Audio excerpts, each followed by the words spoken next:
go too far, at the dog, smoke that tumbleweed. At the marijuana burn, we can take our turn, singing them one rap songs. Stocking, falling, teaching, justice, and fakes from the home.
Practice is over.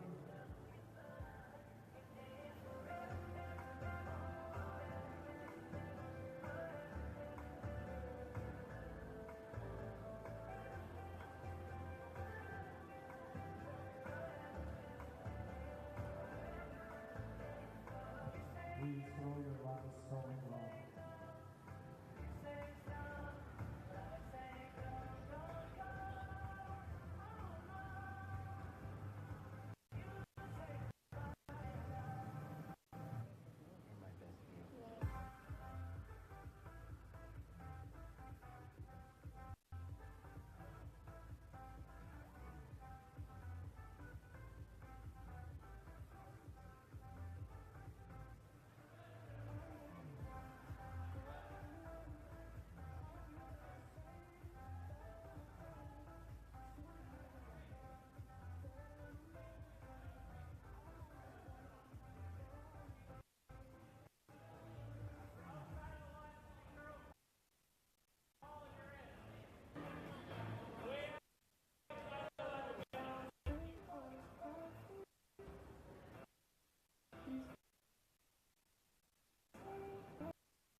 Practice is over.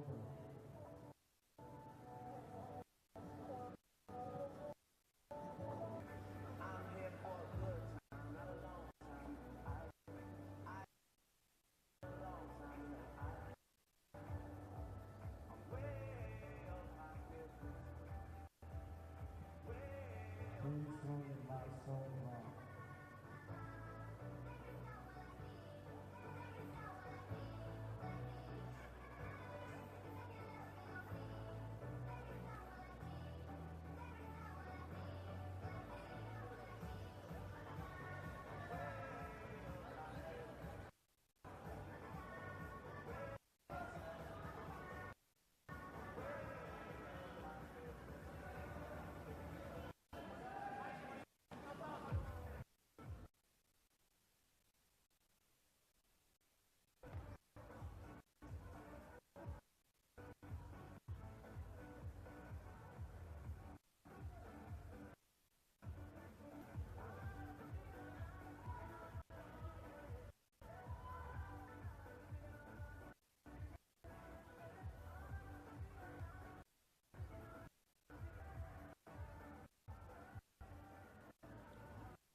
Everything I've worked for, everything I've sacrificed, has led to this. It's out of your hands now. All the gold medals in the world can't help you now. You could throw the perfect rock and still miss, but it just takes one. You leave it all out there on the ice to leave behind a legacy. I don't remember a time when curling wasn't a part of my life. When I wasn't putting in the sweat and hard work to be the best that I can be. Clocking in the time, the effort to practice day in, day out. Curling is more than just a game. It's a family, a community. And when it's time to play, I know I'll be ready. Hardline, supporting hundreds of our next generation athletes. A very pleasant good day and welcome curling fans to the Henderson Medal Fall Classic presented by Coyote Tractors of Ontario. We're here at the YNCU Curling Center in Sault Ste. Marie for this matchup between Brad Gushue and Sam Mooibroek. Happy today. I'm Dave Schmel. I'm joined by Terry Corbin. And we have Ryan Jacques on the ones and twos. We have Brad Gushue with the hammer throwing the greenstones here in the first end. And Terry, what do you think you're going to see in this game? Well, you're going to see a very talented young team in Team Mooibroek. I've had the opportunity to coach against this young team. I think Sam's the oldest of the group at 25. The rest are under that quarter century mark. And they throw it well. Not much scares them. But, man, oh, man, you're going up against a guy that tends not to beat himself. He makes you beat him. So I'm looking forward to a young versus the experienced here.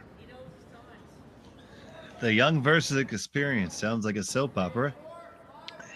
It is. We'll get to that part of the soap opera later.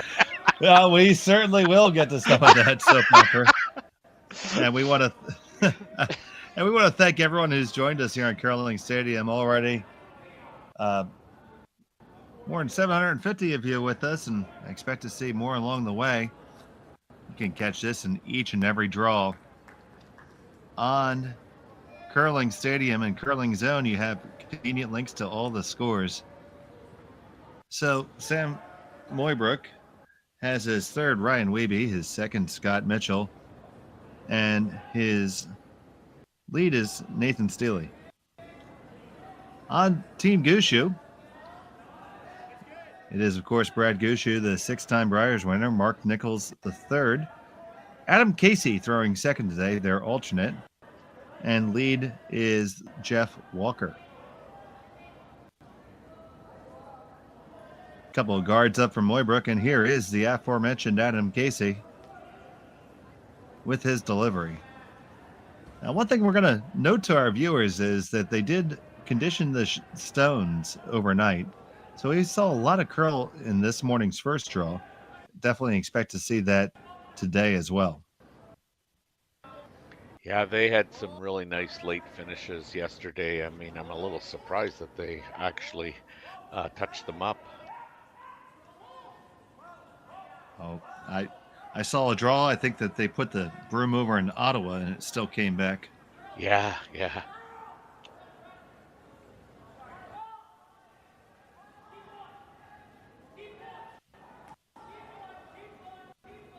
So here's Mitchell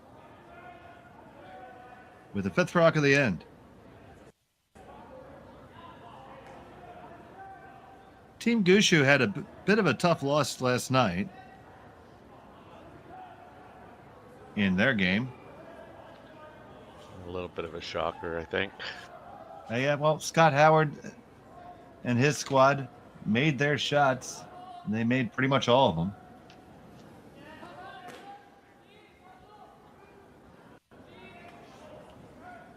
That's a new team this year put together with the exiting of Scott's dad, Glenn. And here, yeah, absolutely. And actually, here it is. Jeff Walker throwing second, and Adam Casey's throwing the lead rocks today. So I stand corrected on that.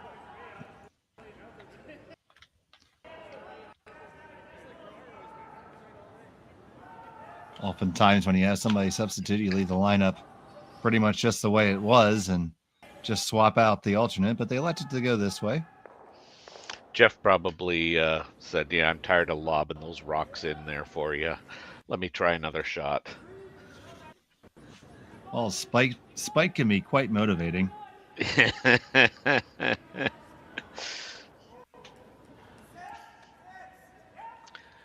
But starting to get a little bit busy here right now. Yeah, neither team is afraid to mix it up, that's for sure. Should certainly make for a good game. And they are on this right out of his hand. You have to hustle to get it by, and they're not going to.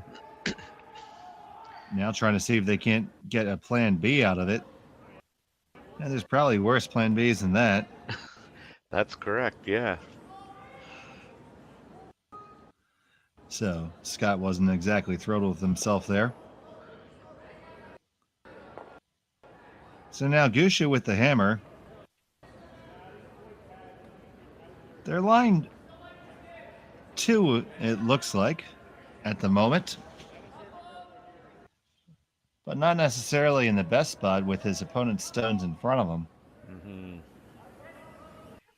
So where do you like clunking one?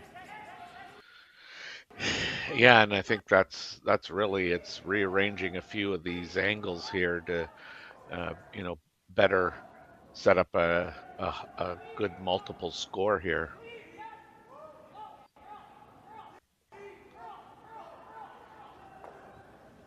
So here's Jeff Walker.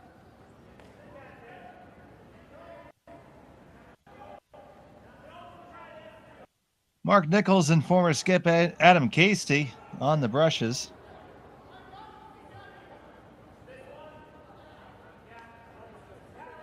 That does move things around a little bit.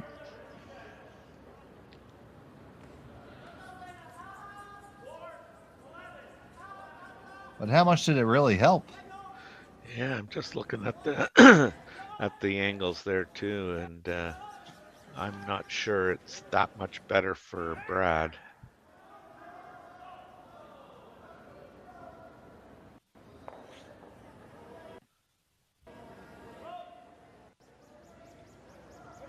So Mooibroek looking to come right up the gullet here with the high heat. Whitby fires it in there Got to hold it hard to get it there. Oh. That one comes up, and that could just be those rocks that have just been textured. This is the first game that either team has had on them since they've been brushed up. And you got to think that is a factor. I mean, when you look at Scott's last rock and this one, you just got to go, wow, like that's obviously curling more than they think it's going to. Oh, because there was no shortage of weight on that shot. No, that was humming there.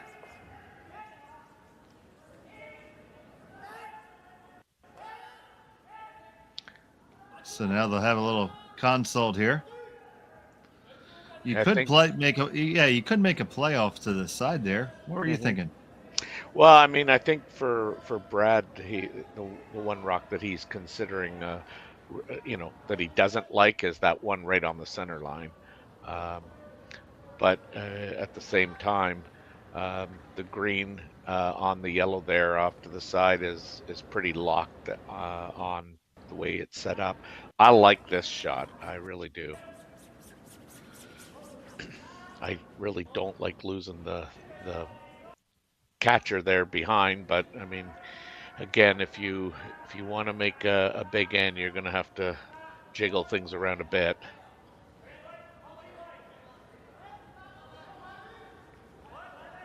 I noticed a fair number of games that had 4 scores of 4 in an end. And I would suspect that, with the change in the rocks, this is going to, add to the probability of, a couple, a couple of big ends along the way today. So that does make the double takeout, and the shooter rolls on up, and it leaves Gushue line 3. Let's take another look at that. We're taking a look at a completely different replay for a completely different game. Gotta like mixed doubles. Now from Vernon, we come back here to the city. Oh, sorry, people. Sorry.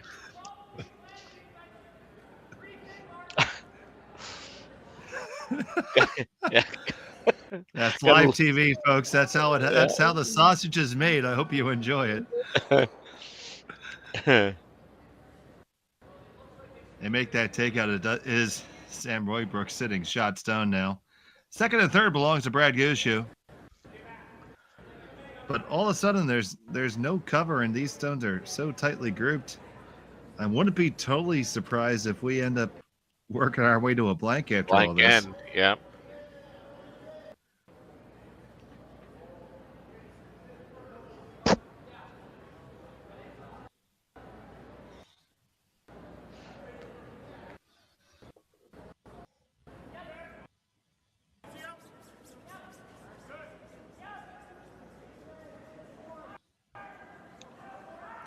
On this one, hard to hold the line. Can't lose it. Gotta keep it there. Yeah, he's going to have a good roll, too. Didn't roll as far as I thought it did. I thought that was going to be right out to the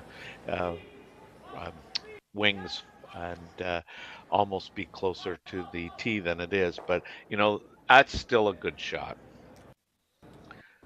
Right here now, if you blow up right there in the crotch, what's it going to do? You're still going to leave a green for sure, aren't you? Yep.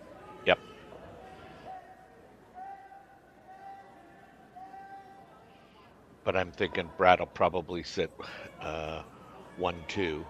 Or sorry, Sam will be sitting 1-2. 1-3. Sorry. Having trouble getting my tongue and my brain to work together. Well, you've only had the same tongue and brain for 60 years. You're bound to get it right eventually. Well, never give up. Shot on the way from Mooibroek. Looking to execute the double takeout here. You want to get right in the crotch. And there they go, 1 and 2. Bye-bye.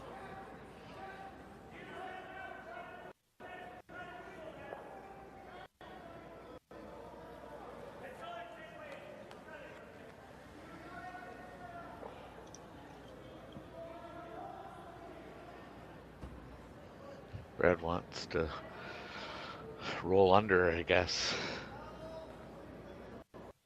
I would have thought the roll out to the wings, if you could ever roll it just to the edge of the 12-foot, so it's biting the 8-foot as well. That might be good. You would probably expect Mooibroek to play the double, but it might clip that yellow one as well. And as you alluded to earlier, we're in a blank end. Well, this is going to be a tough roll, and this is going to be a bit of a downweight shot, so controlling the curl is going to be a big deal here. So it's going to be in the hands of Casey and Walker. And Casey is right down with the brush. Laying into this one really hard to try to hold it. Wow. Yeah. Got to hold it. Are you even going to clear it? You just get it out. The shooter goes away. Now you get a hit and a big roll. As long as you can avoid setting up a double, you can get a force here if you want it. Mm-hmm. So once again, that says stones have been touched up overnight, and both teams have had at least one instance where it curled more than I expected. Each time on hits, it was each of those two big upweight shots for the Mooibroek squad. And now the more of a touch shot from Gushue over curled quite a bit as well. And the players would be aware that the rocks have been touched, and at the same time, you know, your memory is a wonderful thing. Sometimes it works too good, and you just look down and you go, "That's just too much ice." Based on yesterday's play, and you underthrow it. Well, they're right on this one out of the skipper's hand now, off of it, so they might like it, trying to carve it over now.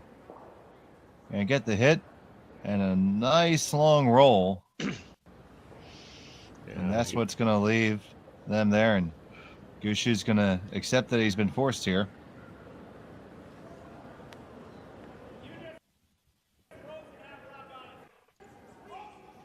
Might be able to blank it if you really, really had to, but probably not worth the risk. No, definitely.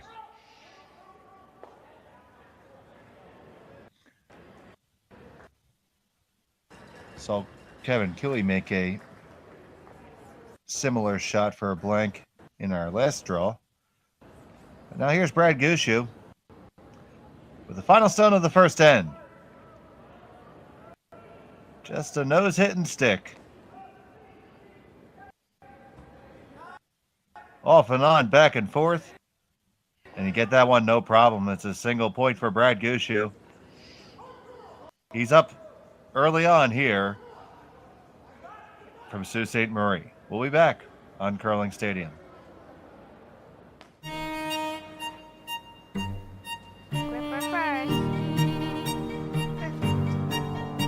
Don't forget your brooms.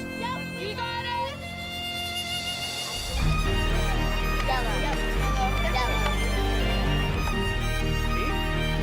Come on up. Well, what do you got? You got one, you got two, yeah. Just one more throw, please. You make moments like these possible. Handcrafted in Canada, Hardline's ice pad has revolutionized curling for over a decade.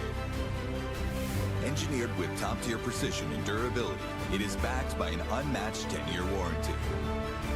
Designed for curlers at all levels to sweep effortlessly with maximum efficiency, it is trusted by the world's best curlers, including Olympic and world champions.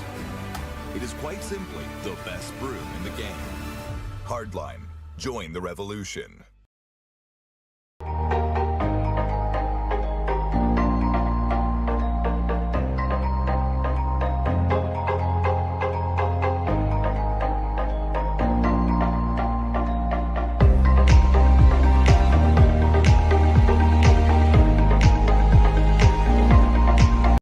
Itchy trigger finger.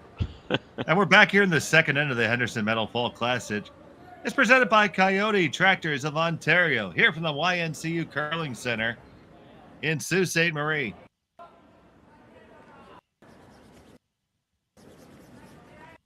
We have Brad Gushue against Sam Mooibroek. Gushue was forced in the first end.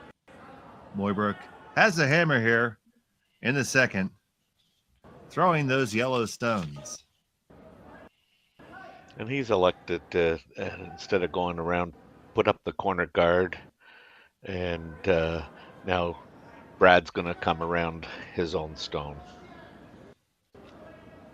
And here's Adam Casey, the alternate, throwing the lead stones for Brad Gushue today.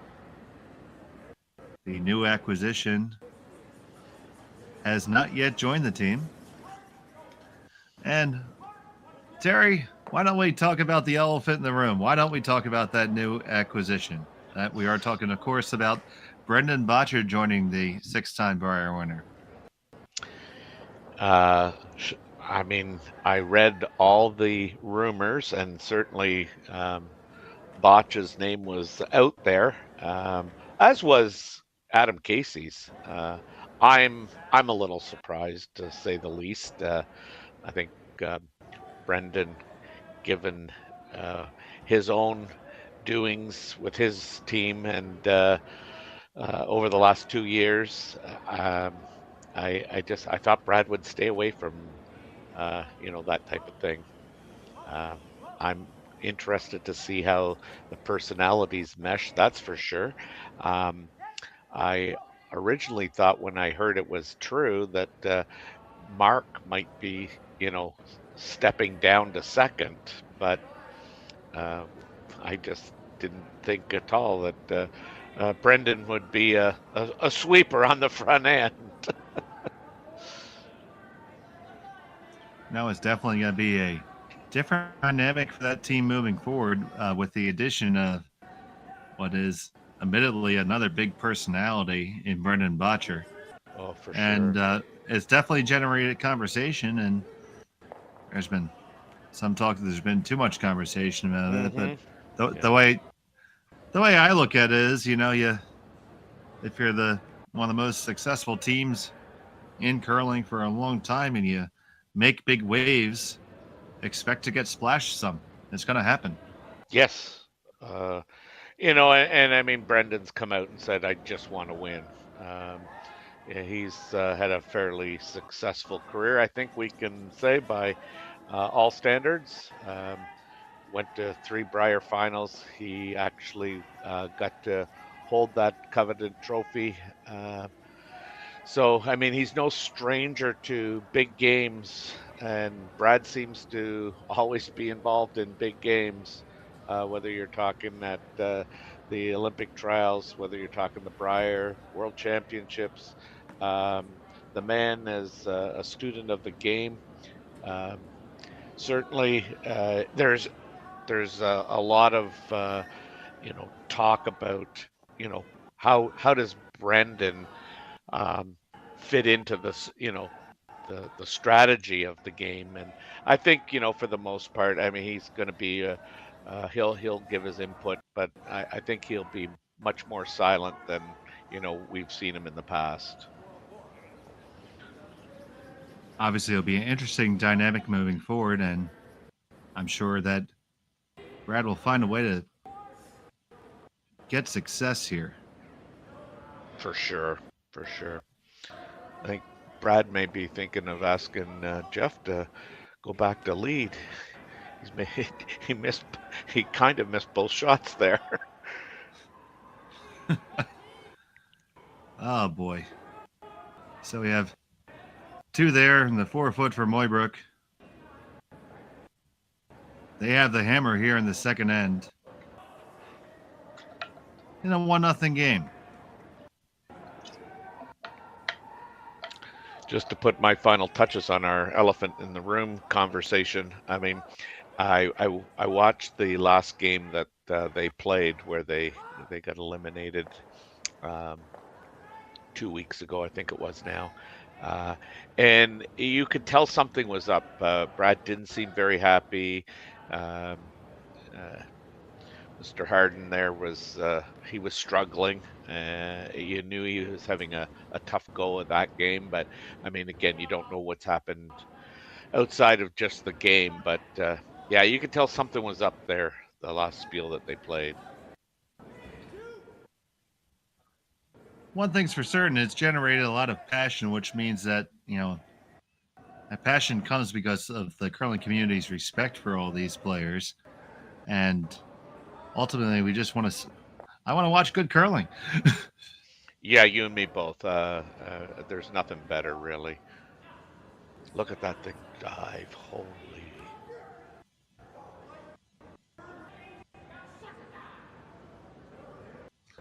Yeah, that took a big curl there.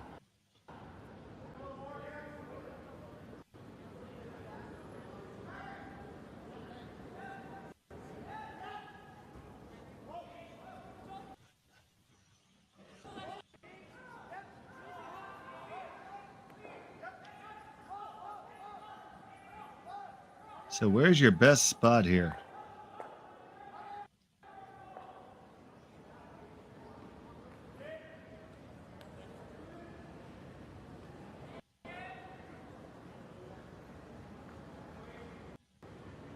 Tough to know where you should really go here.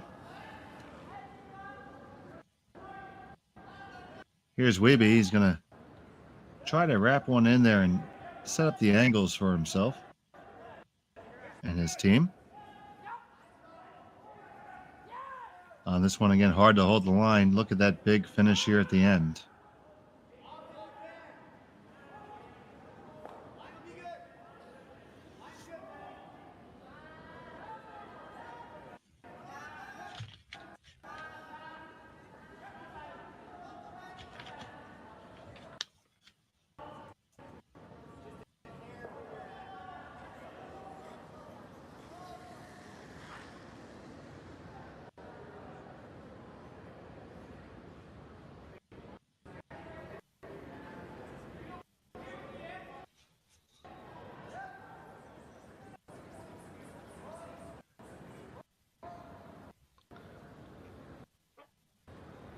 Now needing a big shot here.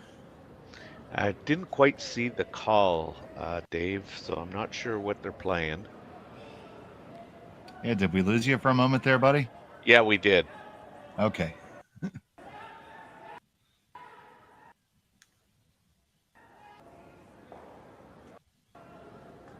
I would think he would want to promote that green a little. Here comes the stone from Mark Nichols. And Perfect. They do raise it up and right up onto the nose. That is one heck of a nice result. Yeah. Leads Mooibroek sitting one, but that Gushue rock is welded to the top of it.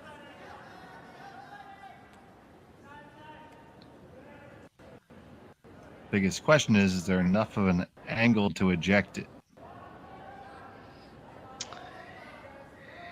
Yeah, I mean, I'm going to say no, only because I don't think you can throw the kind of weight that you'd need to throw in order to get that moving over the top of the yellow and out the side.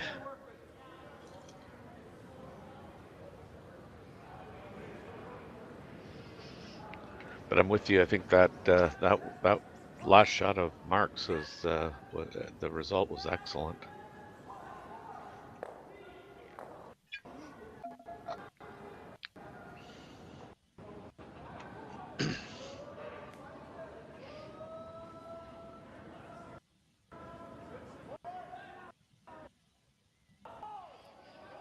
The old Manitoba tuck.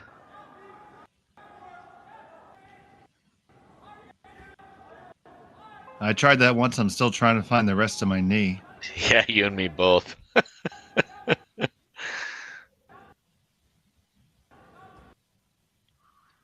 That's interesting there because it did kind of rattle things around, but kind of give an opportunity for Gushue just to bring one right here.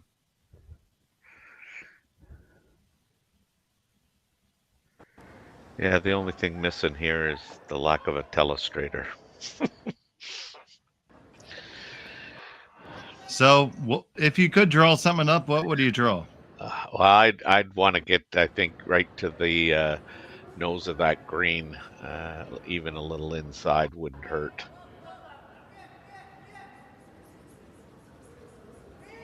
The way it curls there, my gosh, it's hard to picture being able to get through that hole.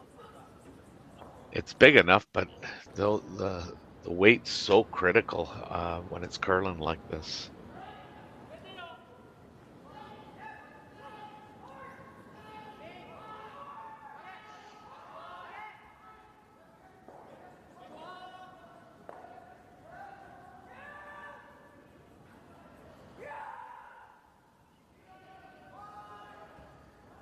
So Brad Gushue with his first here in the second.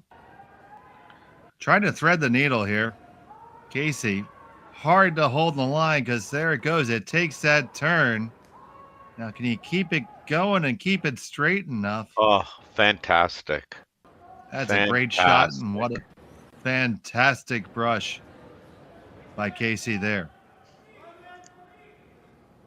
And you see the result.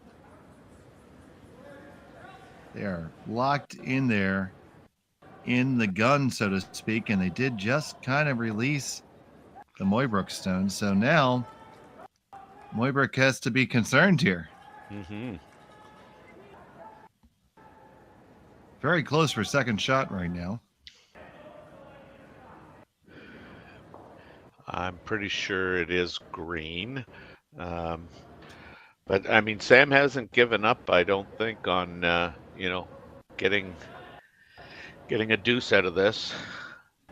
Well, there you go. We can see quite clearly there from the overhead that it is green as second shot.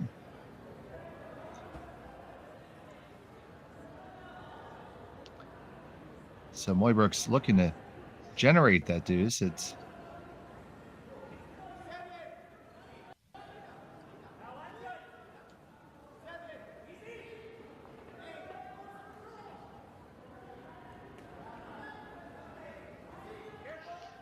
a lot of discussion here from Weeb as well as Scott. Scott's he's played a lot of third. Actually skipped a bit too, but he's played third. He's got a brother that I mean, this is going way back where him and his brother used to play front end in was it Bantam or it might have been at the Bantam level. I don't know where he is, if he's still curling, but Scott's a hell of a curler. His dad was with Mike Harris when Mike won the silver medal at the Olympics there. It might have been when it was a what do they call it when they're experimenting to see if it's a worthy event in the Olympics? demonstration event. Demonstration, that's it. I knew there was one word for it. 1988 in Calgary. Yeah. And I'm pretty sure his dad Colin was on that team with Mike Harris, Richard Hart.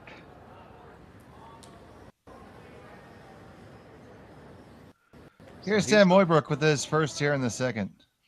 Yeah, he's elected to try and jiggle things around here off that green and promote his yellow.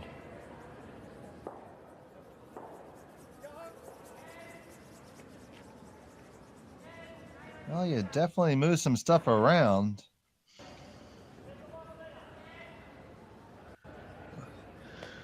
Oy, that's a lot of granite. I'll say. I just love the way Brad just quickly looks at, through the hole, hit the green on the high side, run it into the yellow, which runs it into the pocket, the green into the pocket, and I'll sit one. Wow. Nothing but net. Yeah. Like, please, throw the guard.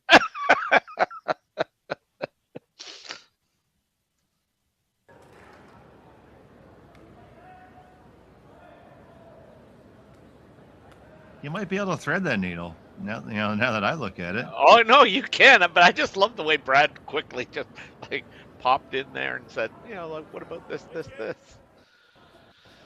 So now the whole squad's going to take a look at it. You can see the time clocks in the background. This is a timed event.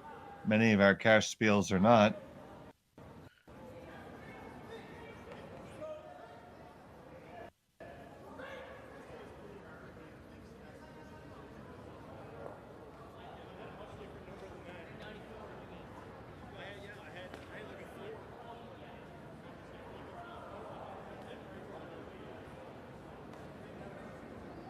I do think this is the call to guard because I mean, from what I can see, which is not much, but I think chiseling that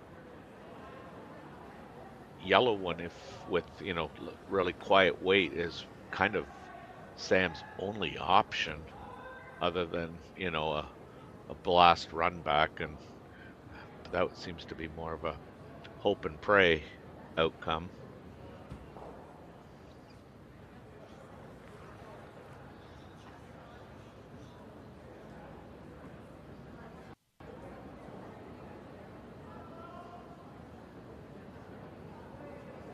It won't take long before we know how this ends up.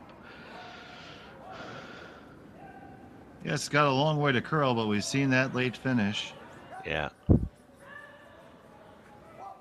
Nichols has a place to put it. It's going to be tough to hold it that far out. That's a pretty nice shot by Brad Gushue there. So now what does Mooibroek have left here? You got to try to move stuff around, and it's so tempting because you... Yeah.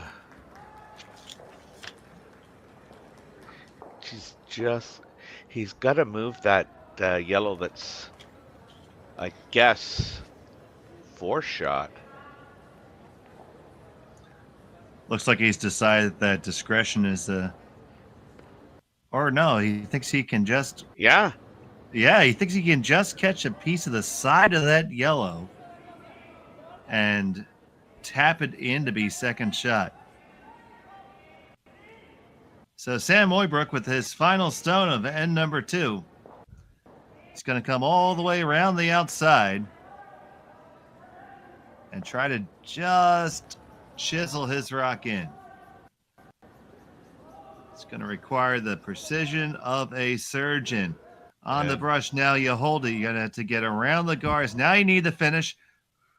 Now this curled is over. Is it going to curl too close. much? Oh, it goes just a little bit too far. It'll be a single point for Sam Mooibroek. It's tied up at 1 after 2 ends of play.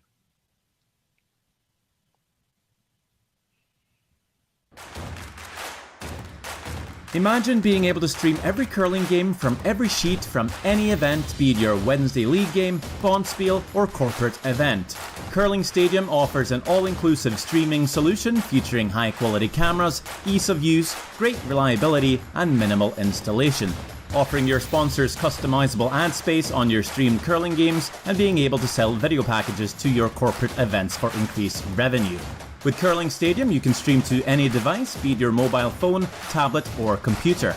Push the feed to your desired platform, be it Facebook, YouTube, or any other social media.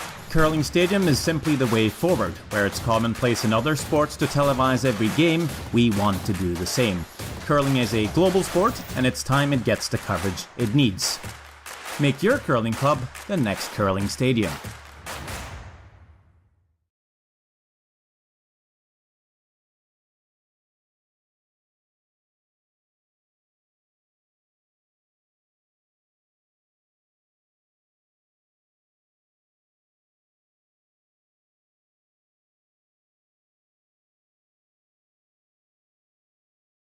My phone's ringing in this room, and we're back here in the third end. And why you set up this end here for us? All right, so Brad now grabs hold of the hammer, and Sam and his lead have decided to throw one short. It hasn't got a piece of the center line, which I'm sure that was the call. And if it had been on the center line, that would have meant short and the center line would have meant that Brad wouldn't be able to make a play on that stone at all. However, Brad's going in behind the rock, which is typically Brad's MO when you're throwing it short, unless he's behind by a couple. He might throw the corner guard, but he typically plays that shot. And now Sam's just literally coming down to that rock, trying freeze to it. These things are just busting hard. Yeah, we've seen a lot of curl early on in this game. Yeah, I mean, he unfortunately it was kind of light out of Steele's hand, but again, not very happy himself, so no need to elaborate on that. Now a face says at least 50 words there.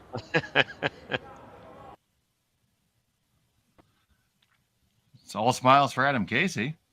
Yeah.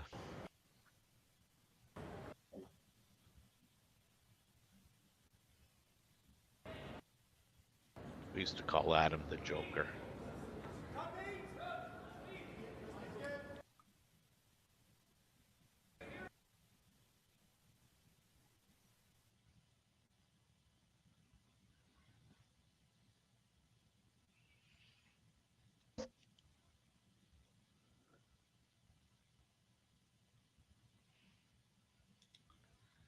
Looking to bring this one into the house even on up.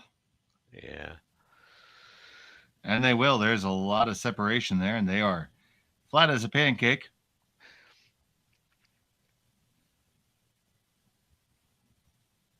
Yeah, you don't often see Brad coming out to help sweep.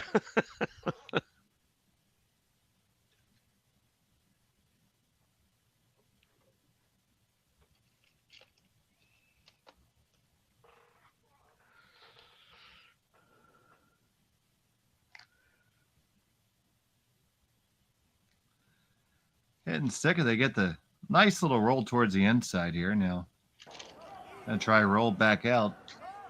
Tough to keep this kind of a split up for an entire end. Yes, it sure is.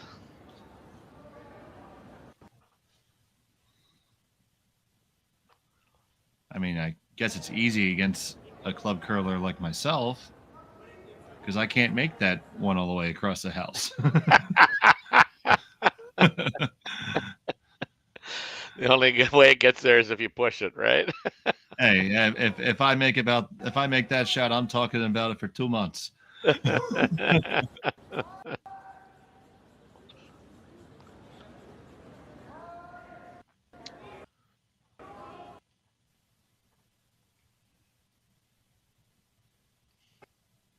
All these curlers are so good, and we have the treat again to watch the people at the highest level of this game from all across the nation and the world.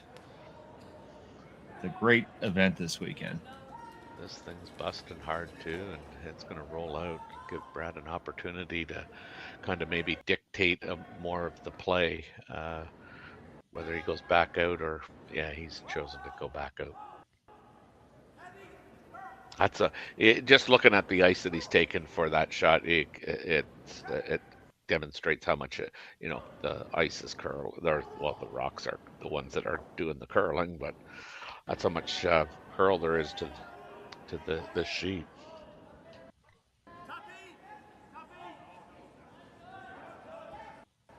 They have certainly seen a lot of curl. Now this one, they are not putting a lick on it. Might be just a pound heavy. Now Casey's going to give it some final touches.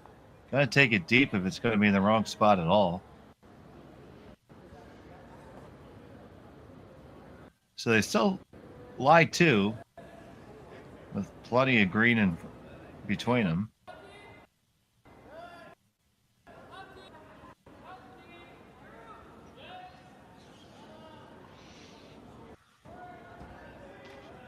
I'm not really familiar with Ryan Weeb.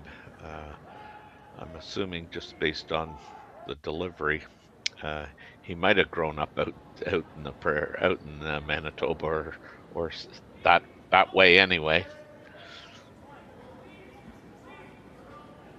We certainly don't teach that here.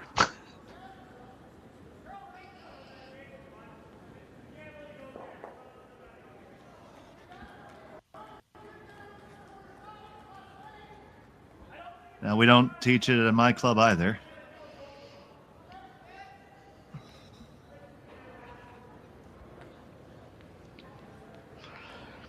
Every once in a while, when somebody, we oftentimes, many people learn how to play using a stabilizing device. Correct. And sometimes folks that are a little bit shorter in stature, we have stabilizers that ride a little bit closer to the ice, so it's they keep a better alignment. We've had a couple instances where people using those little stabilizers have actually ended up developing a tuck delivery on their own. Yes. So then once that happens, then we coach them on it. Yeah. But for me, it's usually like, okay, do something kind of like this. Well, can you show me? No.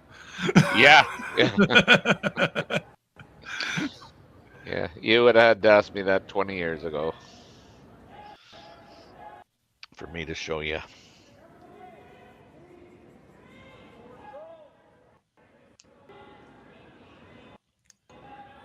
We do have a member of our club from Winnipeg, so he's my go-to for that.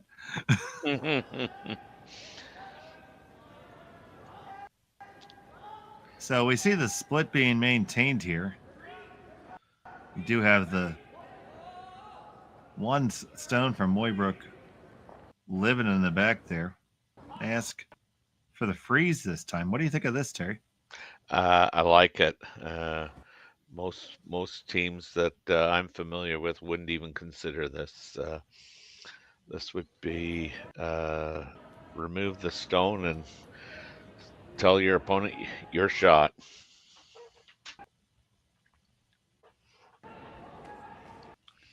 This has a lot of curling to do. There's a lot of finishes, or that much.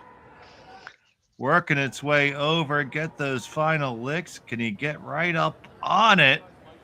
Well, you come even. It's pretty close. It's not bad. I think that was critical, though, that he gets second shot. I think Brad was, hoping that, he gets second shot, force Mooibroek to make a play on that, and the green might jam, in the back of the rings. It looks like he did not get second shot out of it. I don't think he did. Because, I'm going to say I know he didn't, based on the call that Mooibroek's decided to call. We're going to have a look at it.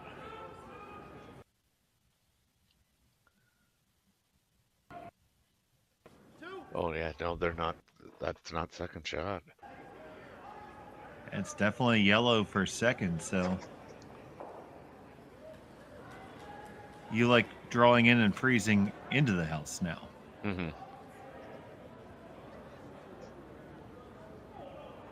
I'm not going anywhere near that last rock that was thrown by Team Gushue. I'm not going to help him. He doesn't need help. In curling, that is. I don't. He's been pretty successful in life here, Terry, too. Yes. Take it easy, buddy. I like Brad. Okay, good. I have a lot of respect for his curling talent, man. We got 1,600 people watching us. Somebody's going to tell him.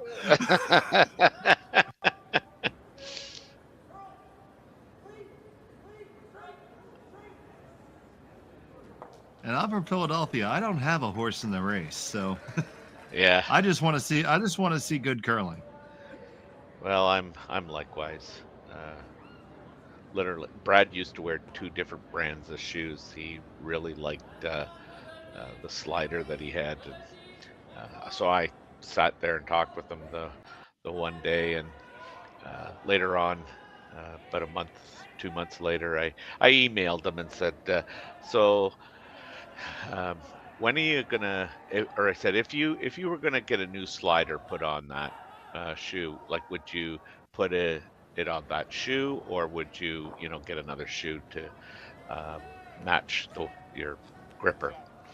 Before we drop that other shoe, I just want to point out the fact that draw from Mooibroek skittered well deep in the house, and we have an opportunity here for Gushue now, as if he needed help. Yeah, exactly. But back to the shoe. Yeah, no. So I mean, he just said, like, I don't think about those things. He liked the slider that he had on that shoe, and I think he wears a gold line now. That both shoes are the gold line, but I could be wrong because I haven't talked to him in quite a while. But they look like they're a matching pair now. Well, here's Gushue with his delivery here. His first of 2 in the third end with hammer. He lies shot stone, trying to really see if he can't get a multiple score out of this. Pretty good shot. Is there a hole there? There is. Do you have the intestinal fortitude to go through it and risk giving up a big old crooked number? Yeah, no. I think he could freeze to the top shot rock there and be second shot. And I think that is the call.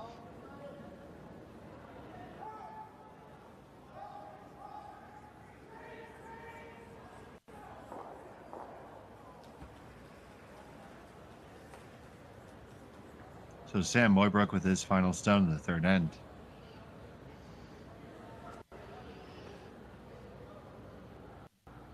He's another one that throws with the straight north-south handle, and then gets it out. Yeah, we saw the same delivery from the folks in the Schuster rink last night. Yeah.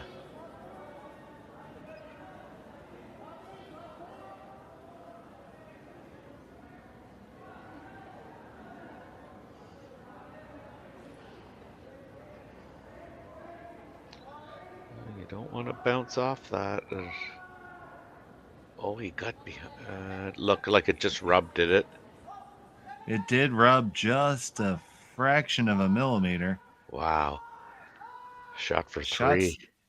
Yeah, it does look like there is a shot for 3 available. All you got to do is move it off the forefoot. Yeah. Hold your shooter. Unfortunate miss there for Mooibroek. 2 in a row. And you're not going to get away with that very often against pretty much anybody in this field. Yeah.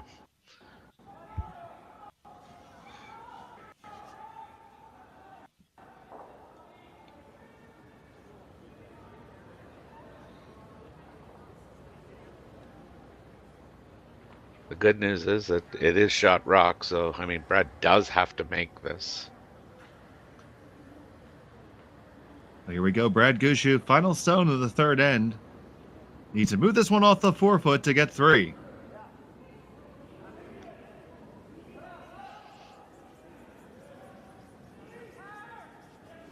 Casiano with the heavy clean. This looks needs good. To bend in. Now we're trying to walk it over. It's going to come over just fine. Does the shooter hang around far enough? Far enough. It's 1-2 for sure, 3. and yes, it is 3. That's a score of 3 for Brad Gushue here in the third. And you take a 4-1 lead here in Sault Ste. Marie. We'll be back after this.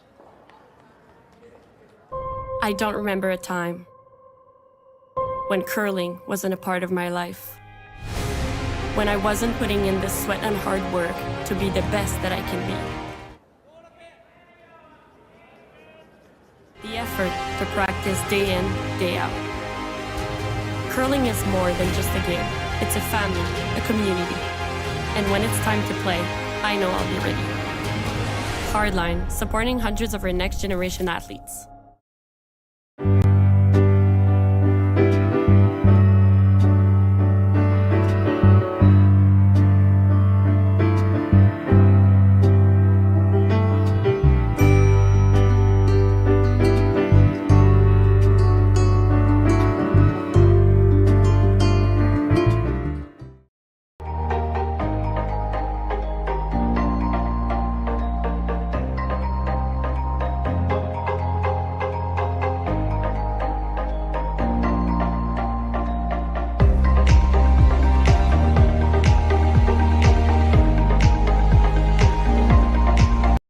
People in Canada.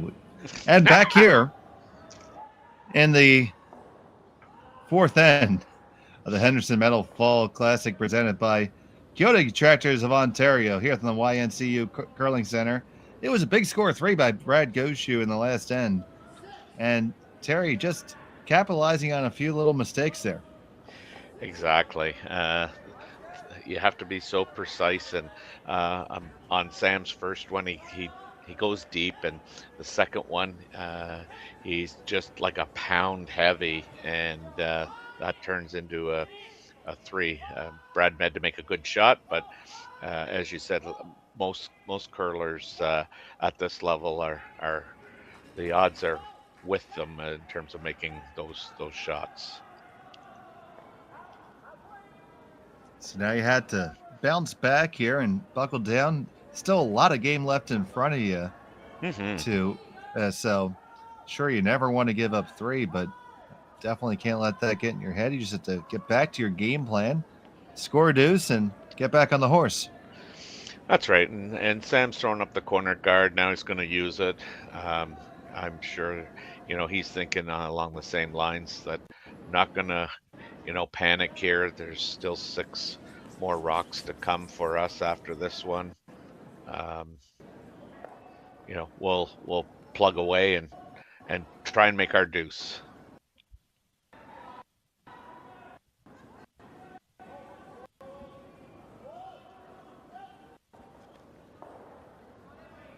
Now you can see that late finish. That cleared that guard by a good 1.5 feet. Oh, yeah. And that is all the way out and almost fully exposed on the other side.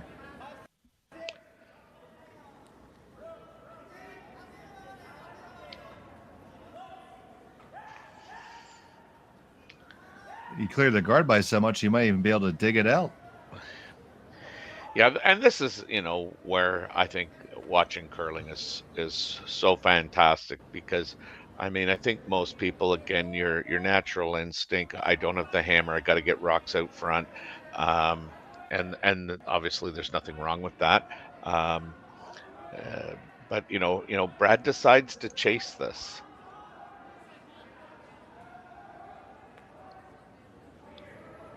And there they are. They're clear past the guard. Now you come right on down to that stone and you weld it right up there. Just a little bit shorter than it looked from the long shot, but that one does appear to be second shot. I would agree.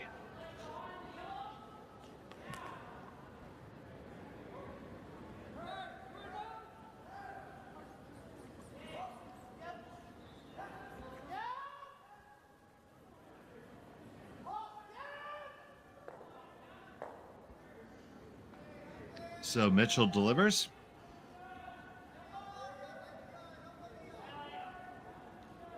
They're going to stick with the game plan here and keep on trying to come on in and put the pressure back on Gushue. Tight to the guard. And right on down.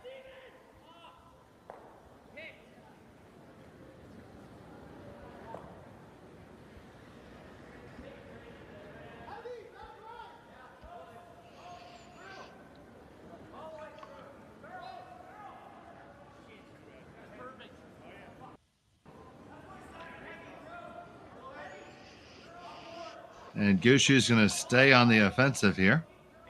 Had an opportunity to hit the abort button if he wanted to. Yeah.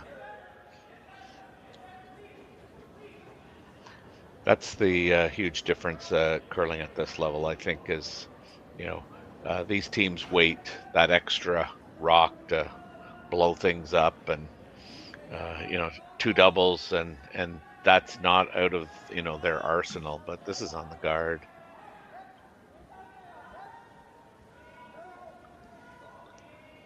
Taps up their rock. It does change the angles ever so slightly.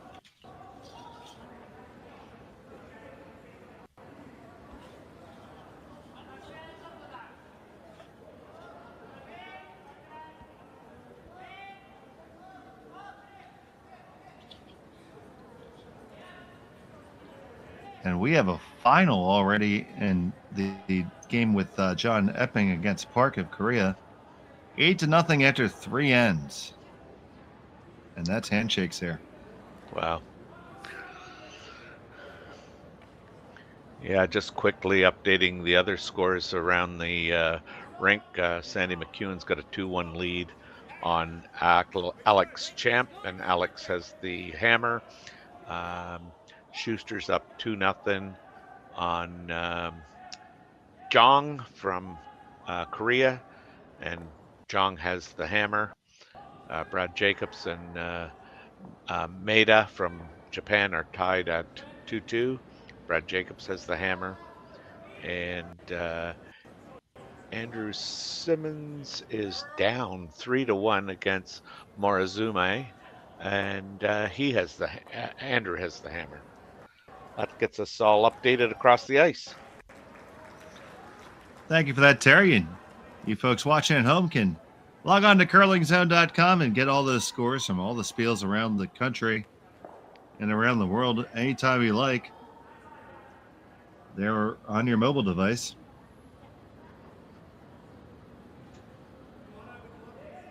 Catch all these games on our YouTube channel. Make sure you like and subscribe. It really helps us out. We'd appreciate it. It helps us bring you more curling.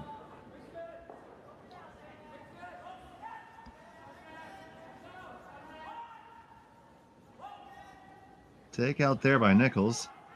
Looks like he was hoping for a bit of a roll there. Yeah.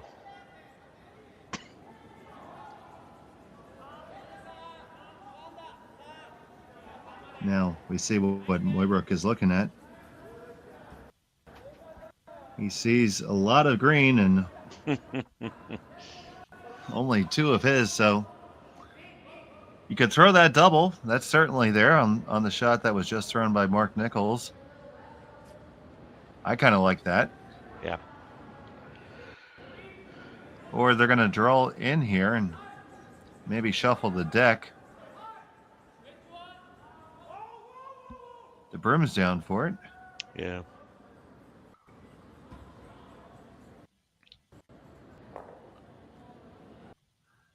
Here's Ryan's attempt.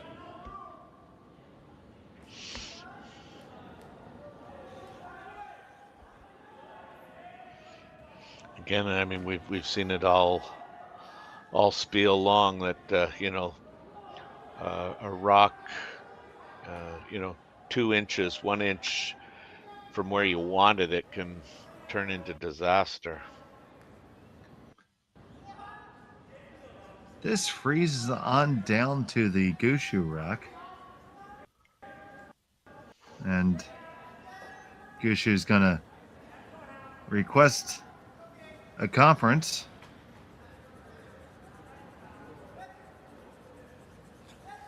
He's looking at what we're looking at. Mm-hmm.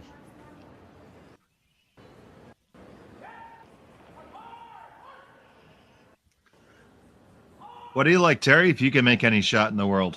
Oh, if I can make any shot in the world. I'd like to pick it up, bring it down, put it in behind that green one on the button. But if I had to throw it, oh, wow. I mean, I don't mind the green, you know, on the wing there and rolling it into the middle.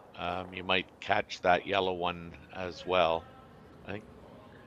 I'm not sure what they're playing, but I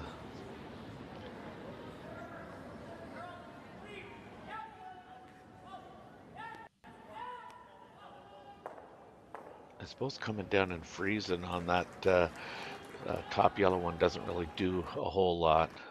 Oh, they are playing this double. They're going to have to really go on this. This is close. Oh, wrong one.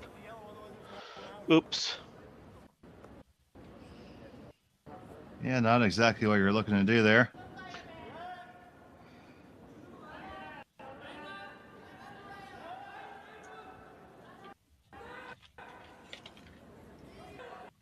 That was always the risk of playing that shot, I guess.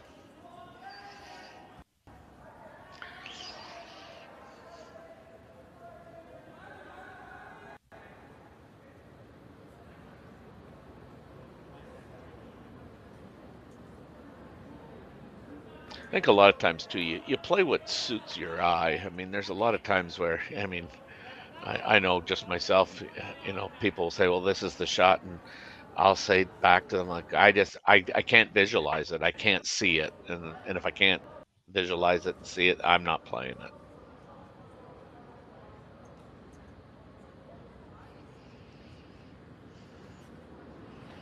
But this is an opportunity to sit to. Gonna have to make one of these if you're gonna be holding on in there. Gonna try to get this hit and get just a little roll. Carving it over, you're not gonna get any roll whatsoever. Lying out there exposed.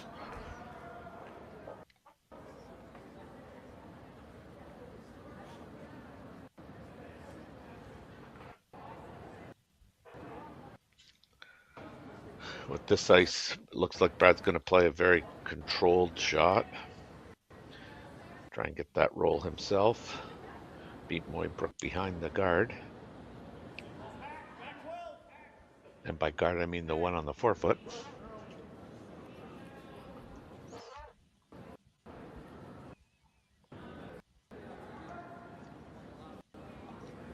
I'm talking about how swinging the rocks are there, where one on the forefoot is a guard. Yeah. Casey is on this for his whole life, everything he's worth to try to hold on to this one. Yeah. To make the hit, you need to keep the shooter there, and it just hangs on. What a great brush by Adam Casey. As Adam walks by, maybe he said, yeah, you should have considered me. All right.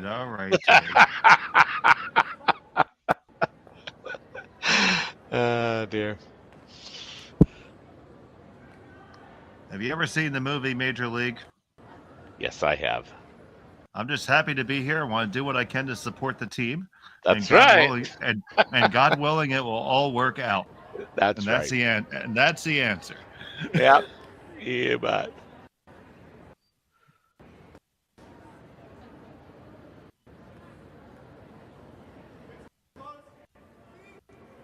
All these guys, they put in a lot of work, but they're all lucky to be playing at this level and get to compete at such a high level in this game that a lot of us love to do for fun, and to be able to do it at such a high level and compete for your country, that's got to be awesome. I can't even imagine it. Well, that's so true. It's a luxury too that sponsorship has really improved in the game of curling. Allowing some of these top-notch teams to, really treat it as a profession. So Mooibroek here with his first in the fourth.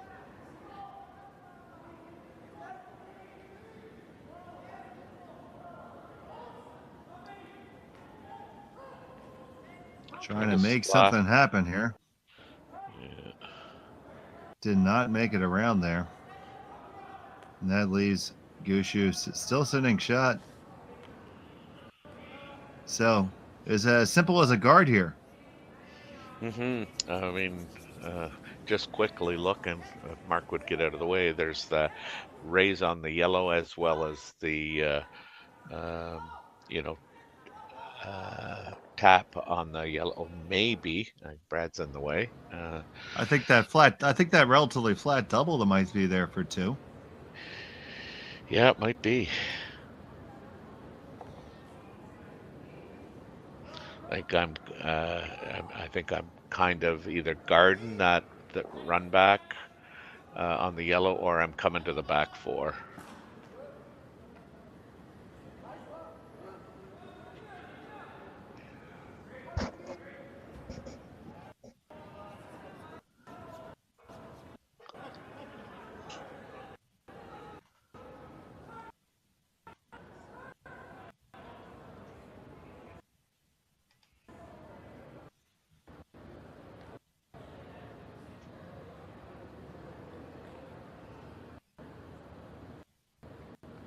So it looks like they settled on a guard.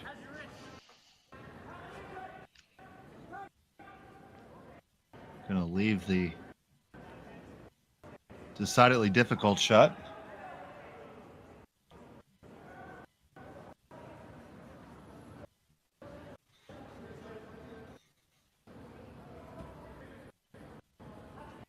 Yeah, I think Brad'd be super happy here with a force.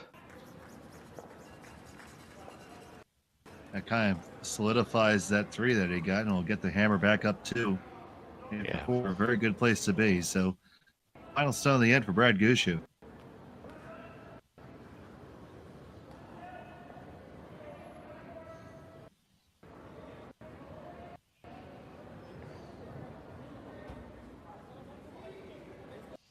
Yeah, they're going back for. You just need to be second shot. Yeah, force the draw. And there will be it. You saw the call. It's going to be a draw to the button for Sam Mooibroek to get a single here in the 4th, facing 2.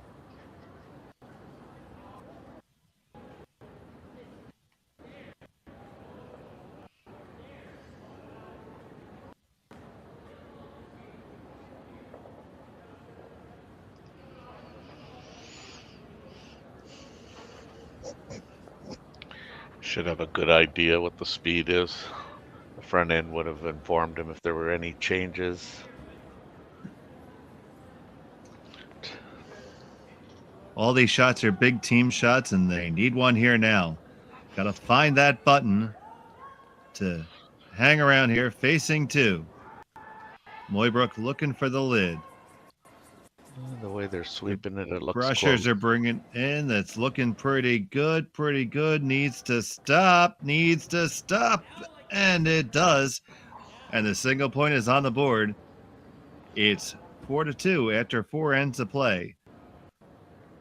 From the Henderson Medal Fall Classic, presented by Kioti Tractors of Ontario. We'll be back on Curling Stadium. On behalf of the volunteer board, the support team, and all the families who will be helped by this year's Sandra Schmirler Foundation Telethon, thank you for being a part of this historic moment. $1,126,014, a new record, exceeding our goal, and most importantly, countless families from St. John's to Victoria to Yellowknife and babies in over 100 hospitals in between will be impacted by your generosity.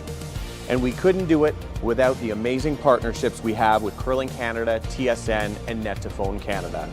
They connect you, our generous supporters, with so many of the Scotties participants and our volunteers on Telethon Day. A special thank you to Jocelyn and Brett for sharing little Luke Gallant's stories, and all of the families across this great country who shared stories of how Sandra's legacy has helped their little ones grow up and become champions. In each of the last 3 years, because of generous supporters like you, the Sandra Schmirler Foundation has been able to give back $1 million to help babies in every province and territory. And this year's telethon will ensure we can continue that incredible momentum. Thank you for helping champions start small. Thank you, Canada!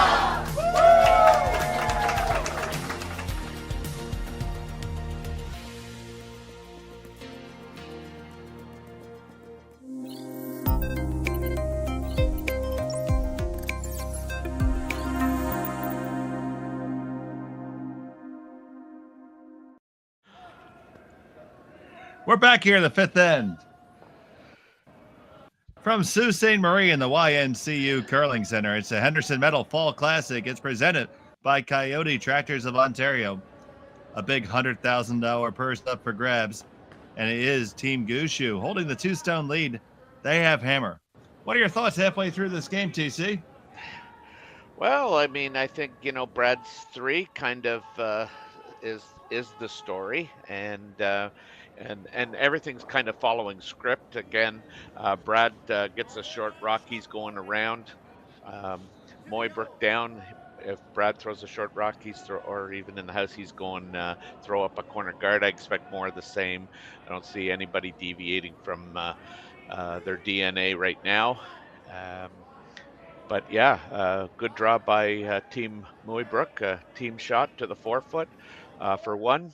That was needed. I'm just, I guess, a little bit surprised at how many rocks are over curling, and the curlers have not made the necessary adjustment for the most part. It definitely has been a game of inches here and wrecking on guards at very inopportune times. Pleased to have all of you folks joining us who are watching us today. Over 1,600 of you on the stream. We're thankful for each and every one of you for joining us today. I'm Dave Schmel. He's Terry Corbin. Ryan Jacques is on the production. And we have all of our games and all the sheets running right now. We'll have it for you all weekend long. You can get all the scores on curlingzone.com.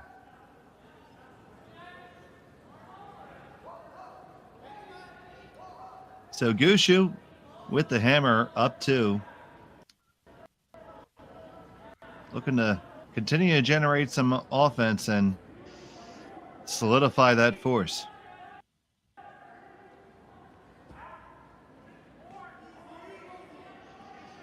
This stone is taking off. This is going to be hard to even get it past the guard, it looks like.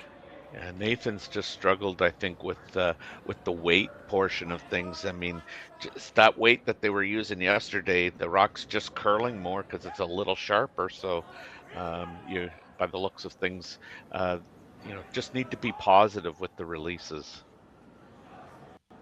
So, explain that to somebody who might not be as familiar with what you mean by that. What's a positive release?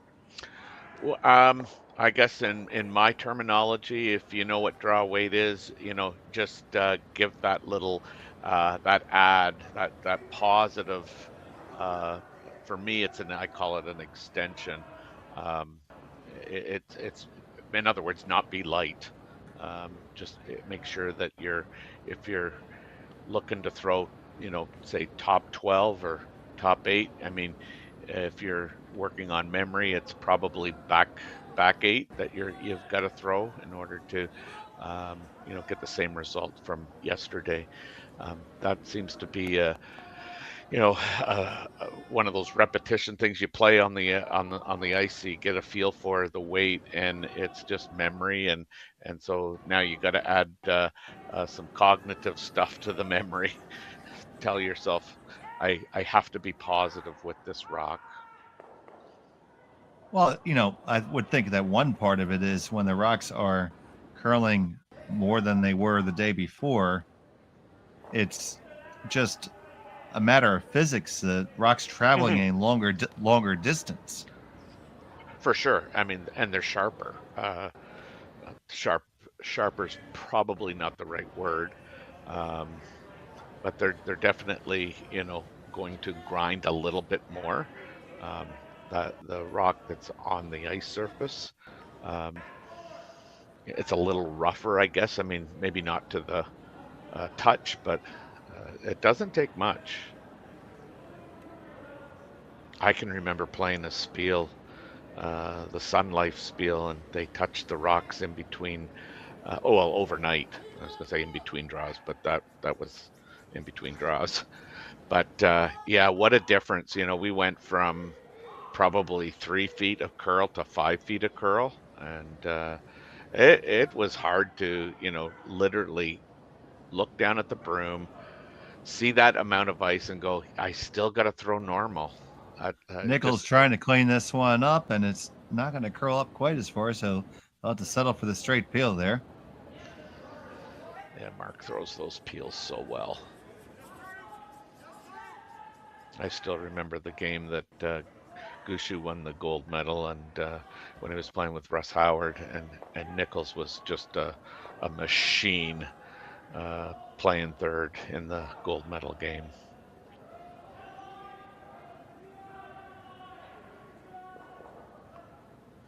Here's another big scrub.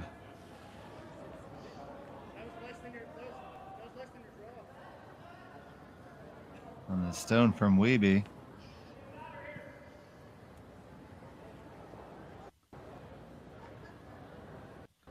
That's interesting, lodging their stone right into the belly of those two Gushue stones.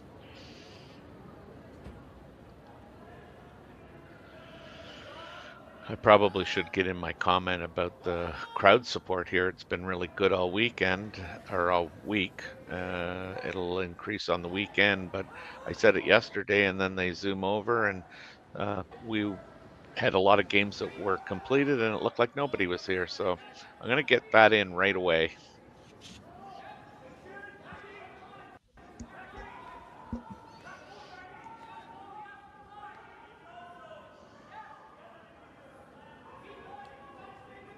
So here comes Nichols with another one. Little bit more gentle on the weight this time. It's still coming down with plenty of pace. Gonna come right on down in there, into there, and rattle them around. Nice job there, because they kill the one stone and move theirs back to the button and leave two more in the rings. Mm-hmm. And being down to Skips Rocks, I mean, I think, Brad didn't have much of a choice. I think he had to play that if he's looking at kind of trying to keep a deuce in play here.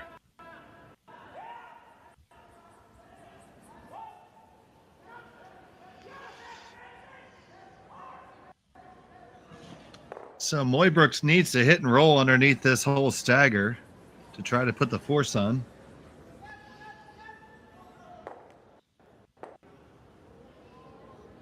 You're probably edge on edge if you're getting that roll.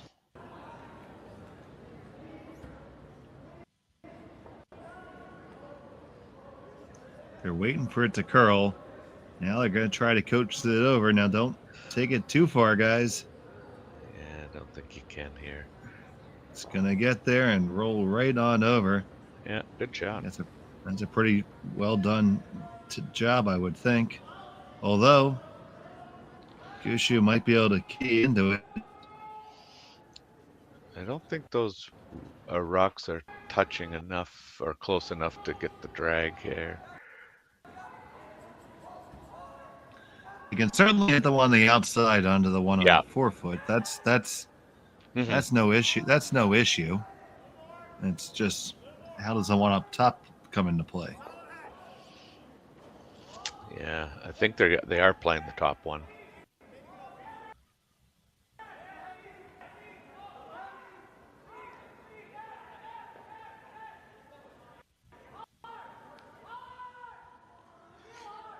Unless Brad's thrown a bullet and that's not his bailiwick. There you go, folks. There's the word of the day. Terry Corbin whips out bailiwick.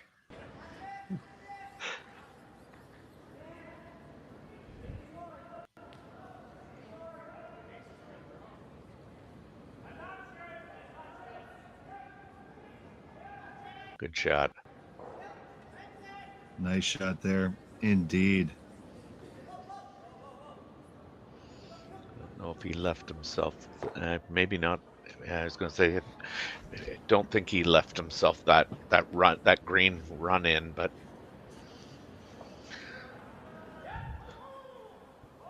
I don't think it's there either.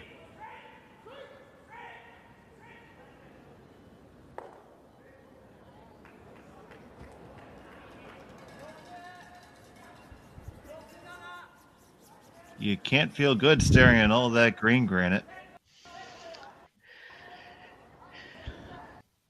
So what's the best defense against this, Terry? Well, I mean, I know what the best defense isn't. That's leaving Brad a double. So I mean, I think if I'm Mooibroek, I mean, I just got to decide: do I want to try and hang my hat on a steal of one, which that would not be me. I'd be going right in, and um, I would try and get every bit of like the same reaction that Mooibroek had in his first one. Just get to the inside of that um, yellow one, get a little bit of a flop, and push the yellow one, 2 feet, or not even 2 feet. You only have to probably move it a foot.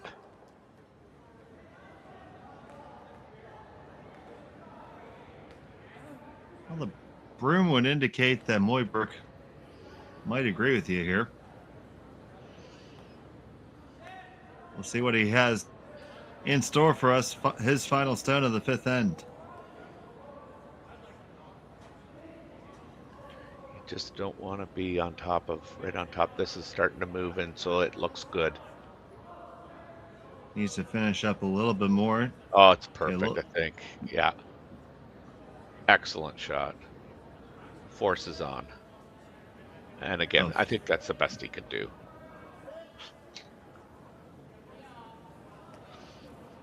I don't think you could walk it down much better.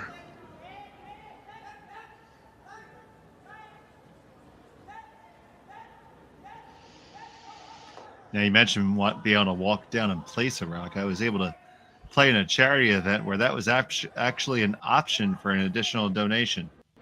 Perfect. You could do it once per game. It was quite interesting. Yeah. Well, we do place rocks, when I was coaching some of the junior teams that I have over the years. I mean, that's kind of, one of the things that you do. Here's Gushue with the final stone. Looks Hitting good. stick for the single. And the skipper has that one in the bag, so hang one green. It's 5-2 after 5. Here from Sault Ste.Marie. We'll be back on Curling Stadium after this.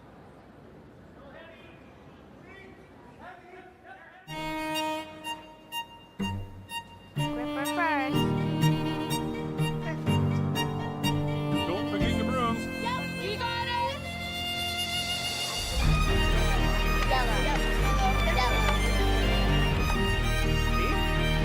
Come on up. Okay, well, what do you got? You got one, you got two, you got... Just one more throw, please. You make moments like these possible. Handcrafted in Canada, Hardline's ice pad has revolutionized curling for over a decade. Engineered with top-tier precision and durability, it is backed by an unmatched 10-year warranty. Designed for curlers at all levels to sweep effortlessly with maximum efficiency, it is trusted by the world's best curlers, including Olympic and world champions. It is quite simply the best broom in the game. Hardline. Join the revolution.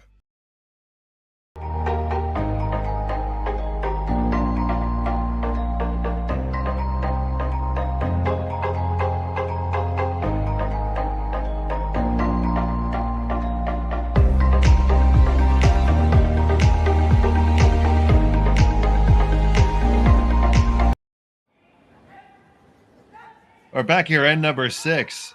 It's a Henderson Metal Fall Classic presented by Kioti Tractors of Ontario from the YNCU Curling Center in Sault Ste. Marie. Schmel and Terry Corbin here with you. Ryan Jakes on the production. And 1,700 plus of you are with us too.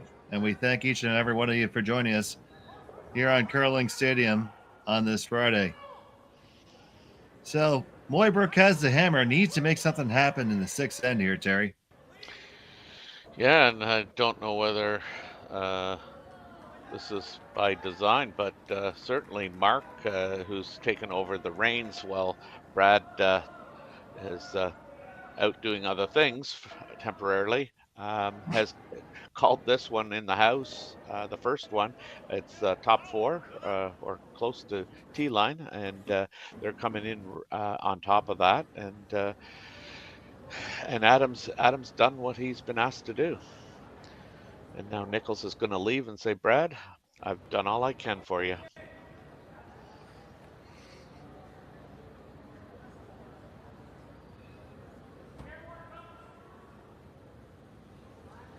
So here's Mooibroek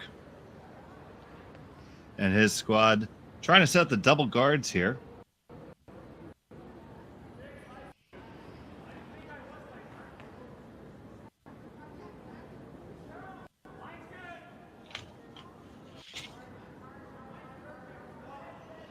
Yeah, this is just a personal choice, really, by Sam. He could have opted to throw another corner guard on the other side, but I think in all likelihood, the fact that those rocks are on that side of the center line, he's chosen to stack them again.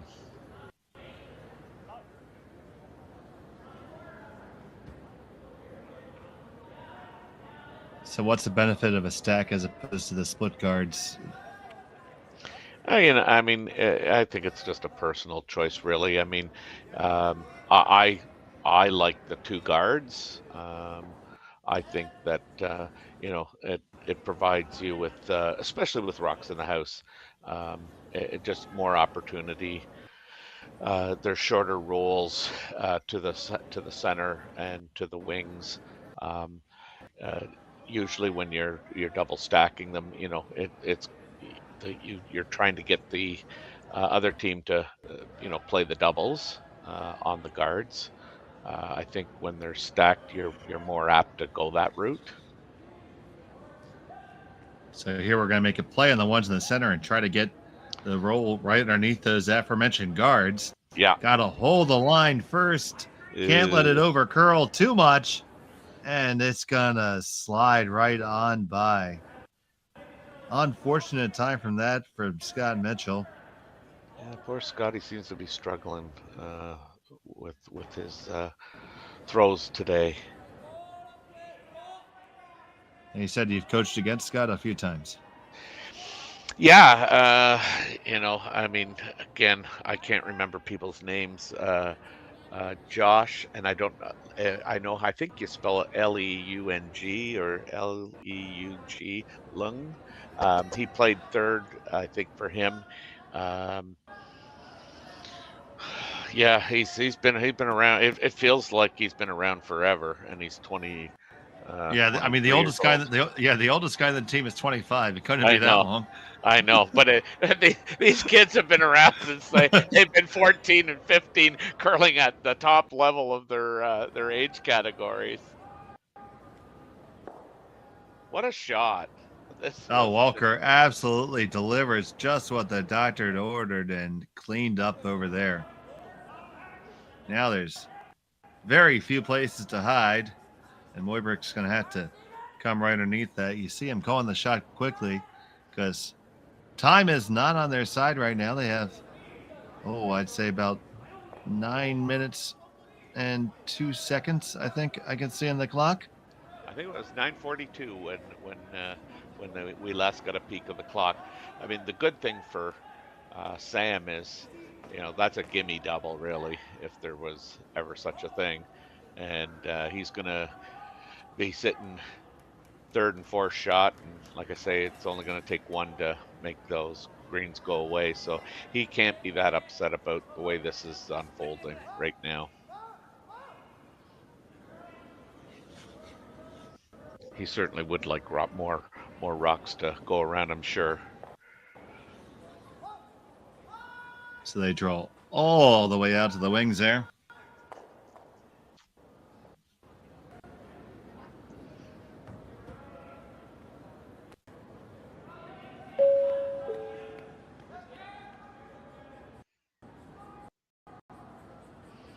Yeah, called and made. Now that's a nice pocket there for Sam to try and nestle one in there.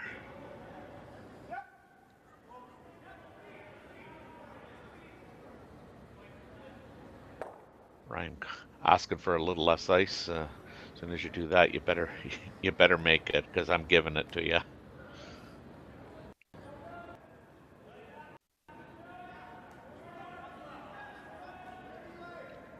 Again, the brushers are on it early. This is really going to have to go hard on this to get it to the green rocks. It does end up being just a little bit short of them, yeah. Yeah. But given that it's third shot, I mean, Brad probably doesn't want to just leave it there, but he can also play the same shot that Mooibroek just played. It's not the worst option in the world. No.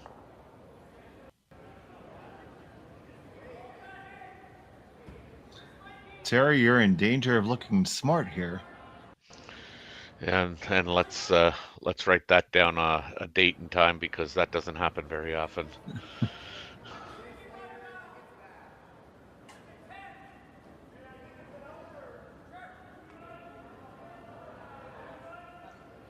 So the stone away from Nichols.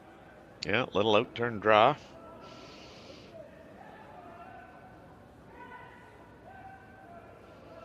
Based on the sweepers, this looks like it's going to be really close.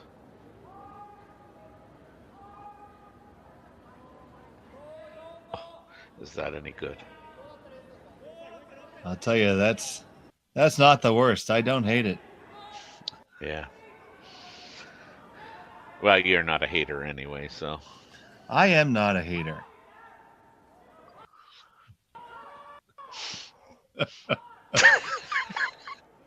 I am definitely not a hater.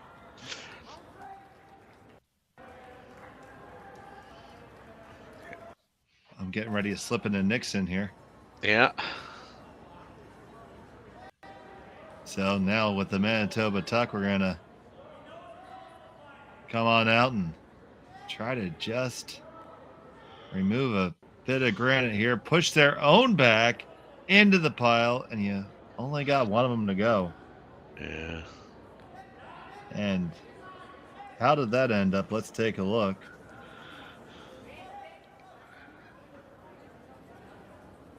And you see you have Gushue to line 2. Yeah. Third stone belonging to Sam Mooibroek. Fourth is Gushue as well.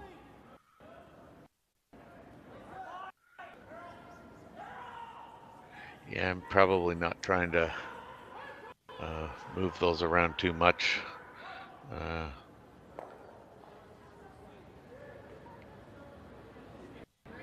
Do you ever just lob another one in, or you can always throw a long guard, I presume? Yeah, I'd never be throwing the guard, I don't think. But yeah, I realized I realized I was wrong as soon as I said it. So. Well, I mean, you know, no sense fighting with you then if you know it was wrong. I mean, he looks like he's. I mean, just even talking about making that yellow double seems insane to me. But that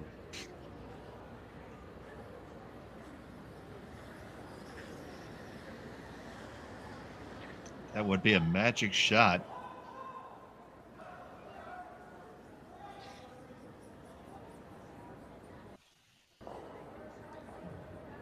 So I'd like to thank everyone who's just joined us from other games that have finished up. Brad Gushue here, holding a 3-stone lead. Playing the 6th end here. He doesn't have the hammer. He's looking to make a big shot here. Yeah, I thought he might just try and slash that off the top, but he's playing this. It looks all in.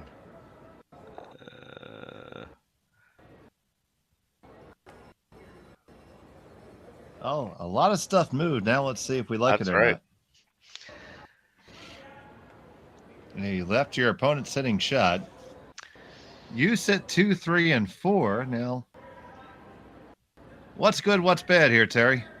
Yeah, that's the only reason I didn't like that shot. As I mean, I felt that was the only way you were going to bring that I'll call it a biter. That one way out on the wings, that yellow one. I thought that was the only way you could possibly help Mooibroek. Um, as Sam's going to try and play the double, and I mean, I guess depending on how he throws it, I mean, there's two doubles there that you probably can decide which one you're going to call for out of his hand, but the one he's chosen, I believe, is to run that rock right back on the one behind it. So Mooibroek with his first here in end number 6. On it, hard for line for everything they're worth. You're going to get the first one, get to the back one, and you clear them both off. Nice shot by Sam Mooibroek. Yeah, so I mean, like, I'm just going to go back. I'd like to be able to talk to Brad about, what the ideal outcome was on his first one, because, you hit and roll out now. You've given Mooibroek his 3. And I mean, not that Brad's going to hit and roll out, but again, it was an opportunity that I honestly don't think was there prior to him throwing his first shot. But what's done is done. Now, correct me if I'm wrong, Terry, and I know you will. You make this hit, you need to get a little bit of a roll to avoid leaving a double, right? I don't think so. I mean, I don't know where that other green rock is now that I can't see it, but I think if he noses this, I think he's pretty good. So final stone for Brad Gushue here in 6.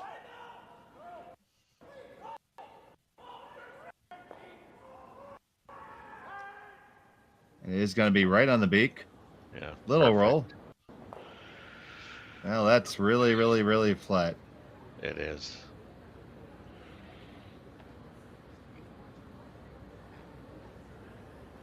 Could he ever split those two yellows in? I suppose that's possible. I think they actually have discussed making that double. Oh, yeah. Off their own, so that their shooter goes to the shot rock, and the one that they're going to hit. Right. So what you're trying there is, so you're looking at playing the yellow onto the green, and then roll the shooter off to take off the other green. Yeah, I mean, I think it's an insane shot call, but I think you're better off, trying to make the split if you had to.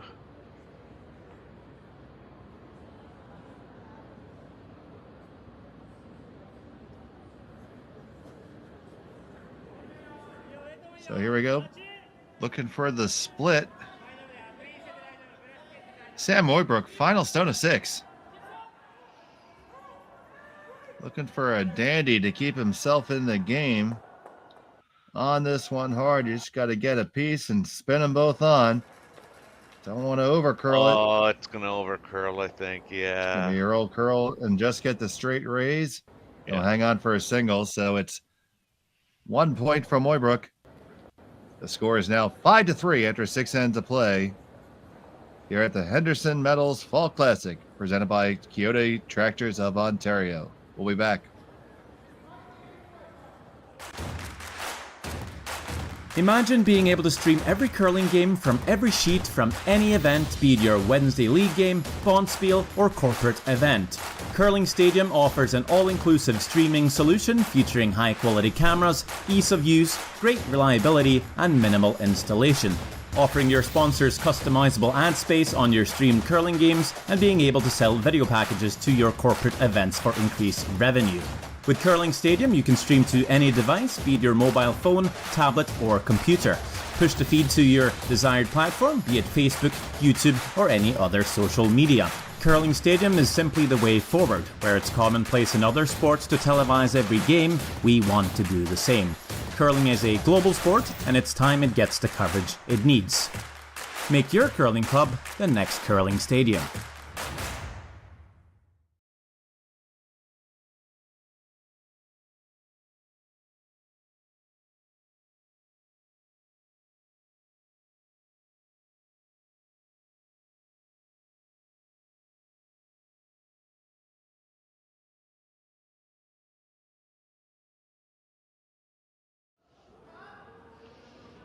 And we're back here.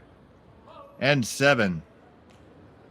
It's Brad Gushue with the hammer, and we're going to look to see if that guard is on the center line, and they're going to look to see get the quick square out, which gives me a great time to solicit what your opinion is on the no-tick rule. I love it.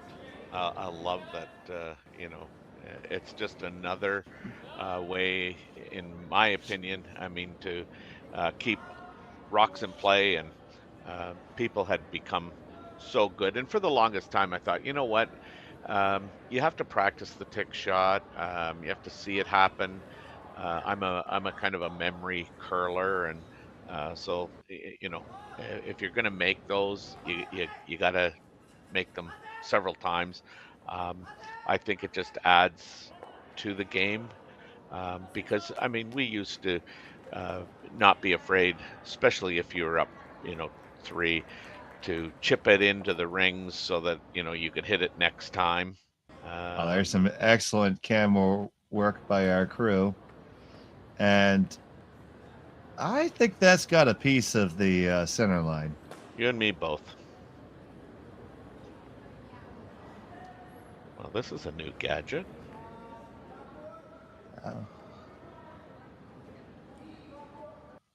If everybody can like and subscribe, we can get more toys. Maybe we can get Terry that telestrator he wants for Christmas. That's right.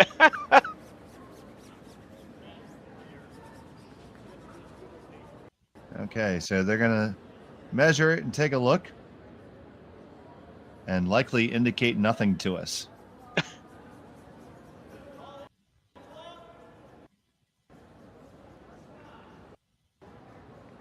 I've yet to see this.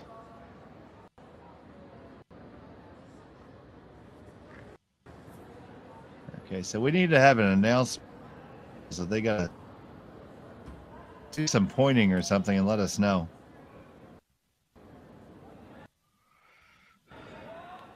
Based on the fact that we're coming around, I'm going to assume that it is touching the center line.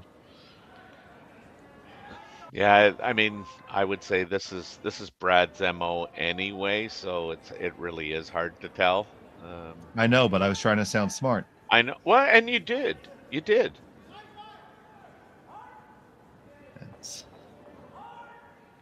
All right, I'll write that time down. We're both gonna send those 2 times to our crypt.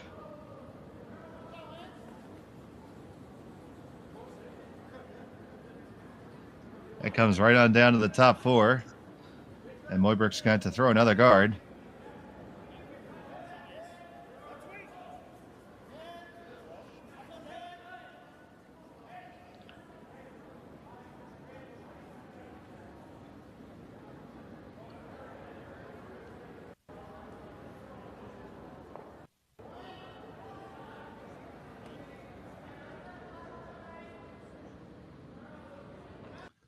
It's safe And to they say work this one. That one is on the center line.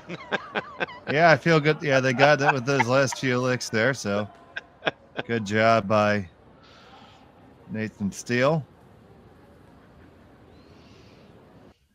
Gushue doesn't care, just going to wrap another one around. Here comes Adam Casey.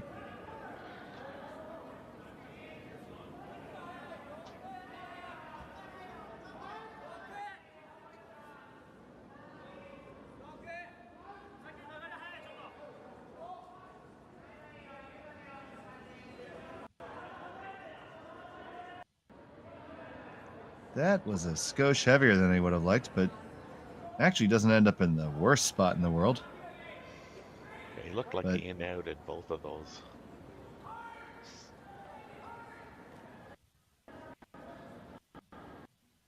So the in-out, that's giving you that little bit more of a positive rotation when you apply the handle? Well, you're sliding a little tight of the broom, and then you just push it out to the broom, and that holds the curl a little bit longer.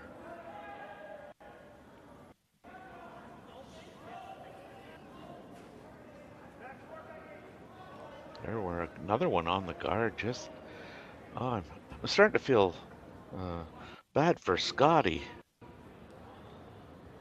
Just struggling with the weight. All of our other games are in the 7th end here. We'll give you a look around the rings in a minute.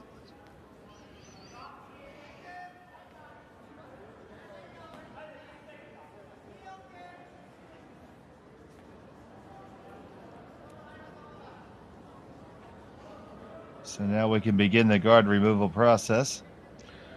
This has got a curl. This is a flash. Oh, it will. Ooh, no, it did not come up enough. It fooled me there for all the curling we've seen. That one did not. So McEwen in the 7th has a 4-2 lead over Champ. Schuster 4-3 over Jung. Jacobs 4-2 over Maeda. And Morizumi 6-3 on top of Simmons right now. And check all those scores out at curlingzone.com. And back here at our game is Brad Gushue in the driver's seat, up 2 with Hammer here in the 7th.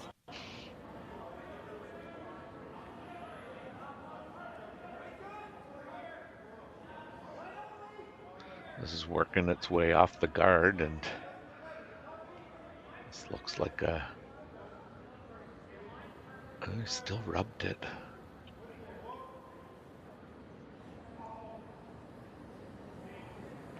I wonder if that's even possible, getting to that back one and getting by that corner guard.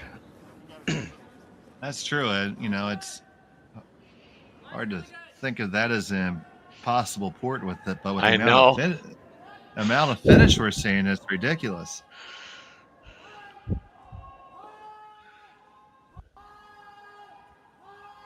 Yeah, Brad's pretty content just to rip the top one.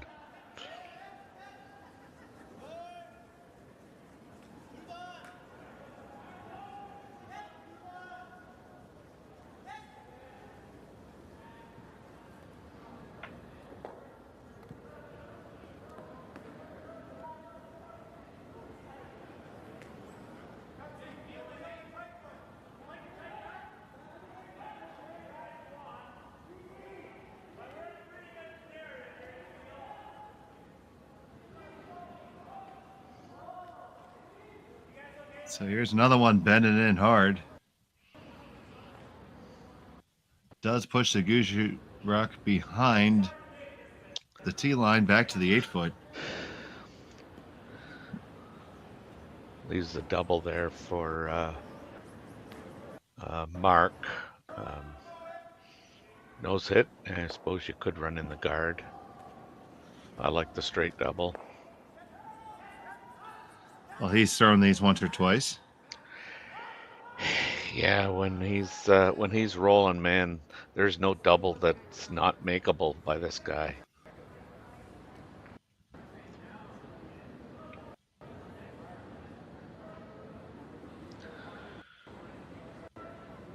Trying to work it over just a touch, but this is going to go no problem. 1 and 2 split the uprights, and the field goal is good. Yeah, I mean, just that guy's so consistent for the most part. That was absolute poetry in motion.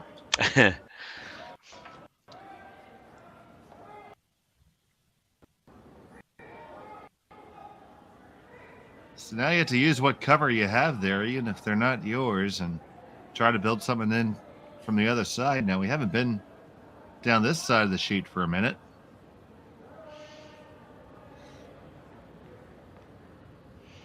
But this was where Adam Casey did throw it, and it just warped in there like you wouldn't believe, just like this one has.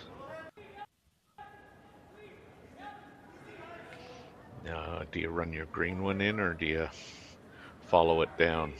I'm running the green. You're running the green, and so is Brad Gushue, so...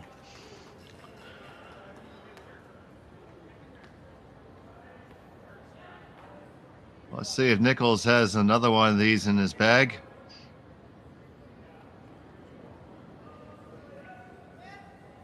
On the way. Casey leaning on it to hold it. You got to hold it, run it, put straight back. Bang, bang, and away they go. And took the back one too with it. Brad's quite okay with that. Just a model of consistency, Mr. Nickel. That was a fantastic shot. Just called and made, no problem, exactly the way you drew it up. 2 back-to-back shots by Mark Nichols, and that really puts a hurting on Sam Mooibroek here. He has to pull a skip's deuce out of thin air right now. Without the hammer. That makes it even tougher, buddy. I didn't say it would be easy.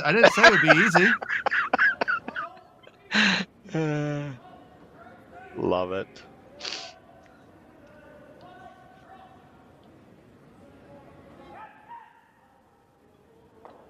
Well, he certainly can't give up 2. That's game over. That would be, yes.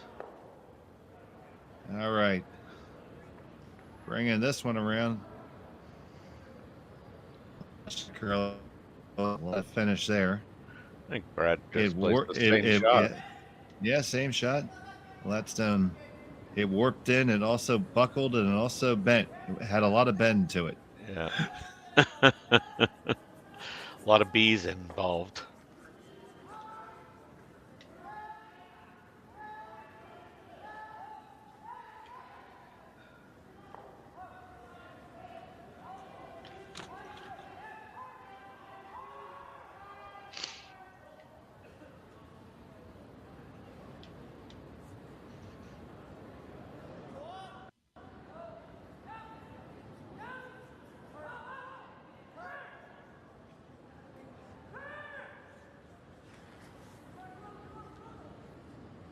So here's the shot from Gushue.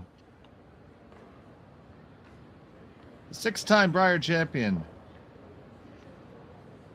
In case you haven't been counting, that's a record. Yeah. Anything high side looks pretty good. I think he'd love to stick this too. Oh, you know what? That is so good. I mean, it forces Mooibroek to abandon any freeze, really. He's got to go around that yellow one, as we've seen how much it curls. Brad should be able to get at it with either turn. Obviously, the higher the better for Mooibroek and his last rock. But, yeah, you got to think that no matter where this is, if it's... and to get second shot, or to get shot, he's got to almost be to the 4 foot. So I expect Brad to be able to get to this somehow with either turn. But Sam's got to get it there first.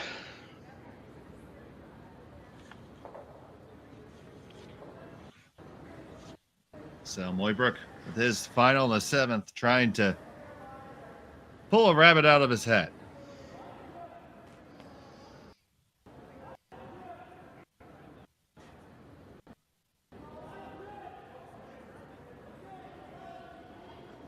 Steele and Mitchell are trying to work their magic wands to get it there.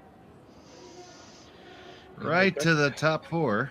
Yeah, they got shot rock, and I think that's really the best they could do. You know, Brad can throw a lot of weight, slash it. He can throw, you know, kind of a hack weight at it. Or he could, I mean, if he didn't like any of those options, he could, oh my, yeah, he's going to just play for 1. Just going to take the 1 and be up 3. Yeah. Certainly the safest shot, and you're trusting yourself to be good enough to not give up 3. Yeah, I'm just a little surprised that Brad isn't playing that out turn quiet. He only needs to move it probably, if he hits half of it, he only needs to move it probably a foot. But this obviously is his bread and butter.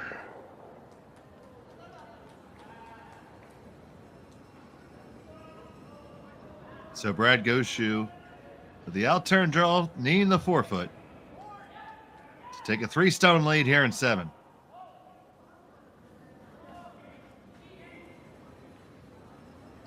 Sweepers have backed off. Is heavy. it just a little bit too heavy? It is. Wow. And that's going to be a steal of 1. So Mooibroek gets a single point. Makes it a He game. trails. Absolutely. Final 8th end. I won't say final. 8th end coming up next after this. I don't remember a time when curling wasn't a part of my life. When I wasn't putting in the sweat and hard work to be the best that I can be. Clocking in the time, the effort to practice day in, day out. Curling is more than just a game. It's a family, a community. And when it's time to play, I know I'll be ready. Hardline, supporting hundreds of our next generation athletes.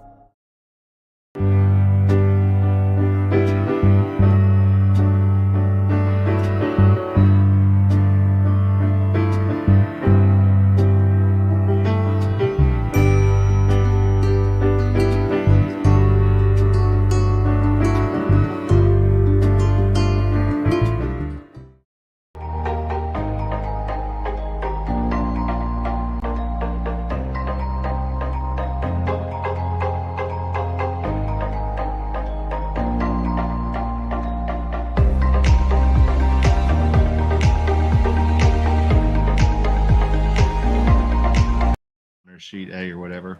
Back here, 8th end. Brad Gushue gives up a steal, but they have the hammer coming home in the 8th, up 1. So, Terry, we were talking some in the break that you're a little surprised that Brad didn't go and take a chance there. Yeah, I really am. I mean, certainly up 3 if you make. I mean, that's pretty safe lead at this level, I think. But I really thought he could get to it either way. I know that with that rock in the back of the 8-foot of his, playing the intern, he might have been a little afraid that it would just jam. But I honestly thought that there was, the way it's curling there, that there was room on the out-turn side as well.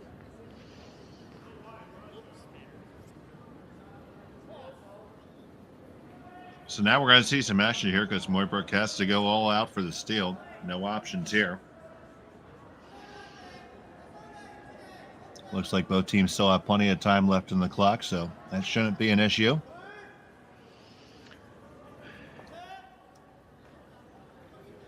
Gushue has a little bit less, about 2 minutes and 35 seconds. But still should be more than sufficient. Yeah, and Sam's got 4 minutes, so he's in good shape. Don't think either team's called timeout yet, so that's not going to be a problem.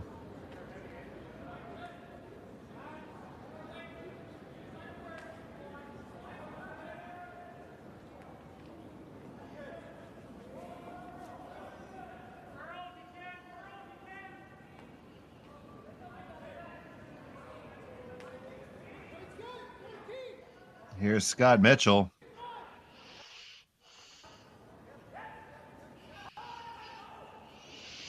He came up with a good one there, buddy. Mm-hmm.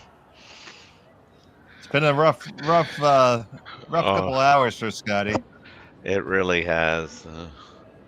And there's nothing, more frustrating when you can't find the handle.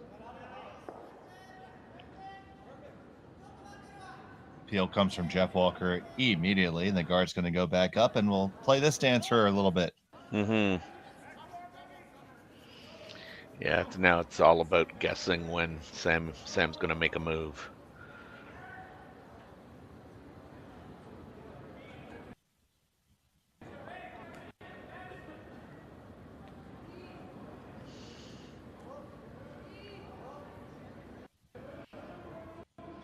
Ultimately, it's been a very, very interesting game.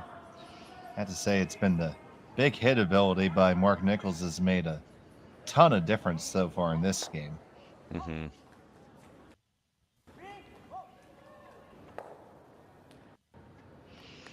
Straight peel again here by Brad.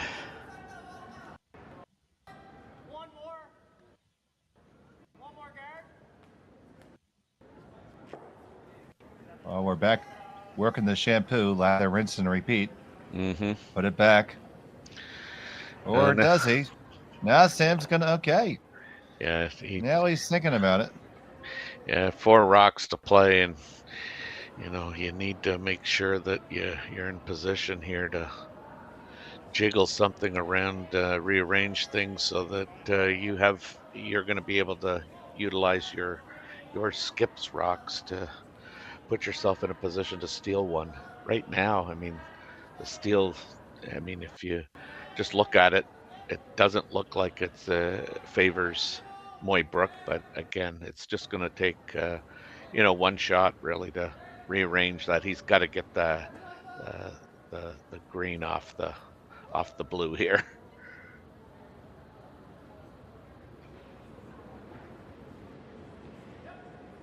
So just looking to release it here a little bit, eh? It looks like he's throwing, kind of board weight. I'm guessing. Didn't see the call, but yeah, they gotta get that move back. But it's over curling. He's got nothing. That's gonna over curl. But his own. Oh, missed everything. Probably actually better off missing everything there. Yeah, not ideal. Not ideal for sure, because now the peel's going to come, but at least they had to invest a stone to do it. Mm-hmm. Yeah, you don't like to play an end by playing against Gushue when not only do you not have the hammer, but you're only throwing 7 rocks.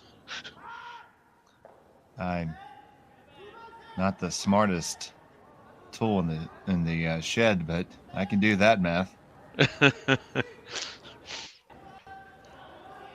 So now you're throwing like back line weight here, you think, Terry, to just kind of... I think so, yeah.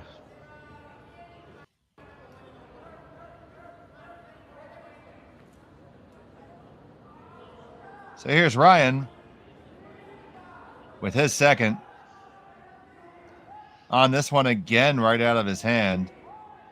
Big scrub trying to hold the line.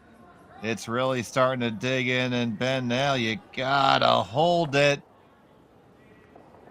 You move everything around, and I think that's a pretty good outcome.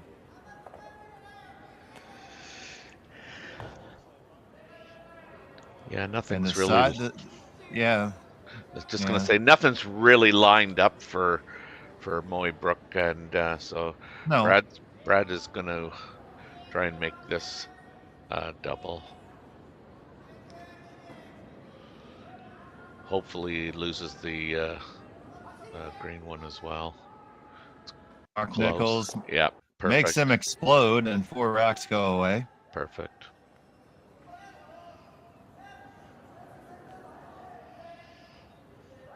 I think that stone left a contrail. Yeah, you're welcome, boys. 4 rocks, 3 doubles. I'm good.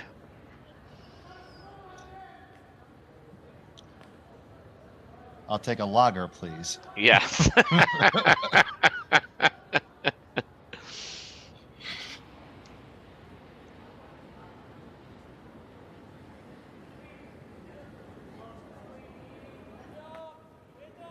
So they've called their timeout here to talk about this for a moment. I would presume you need to throw a guard and then try to freeze. Yeah, I mean, the chances of Brad not making a peel on a guard, I don't like the probability of that happening, but I mean, you are down to kind of one choice. You're either going in and freezing now, or you're throwing the guard. And whichever way the math seems to look better in your head, that's what you're throwing. So, Ste.Marie's first 2 and end 8. You gotta know if you don't make if you call the freeze which I think you did, and you don't make it, I just don't like your chances. Of all the stones not to curl up, that was not the one.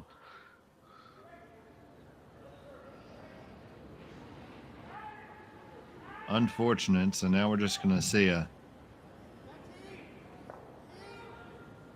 peel of everything. Yeah, run back there.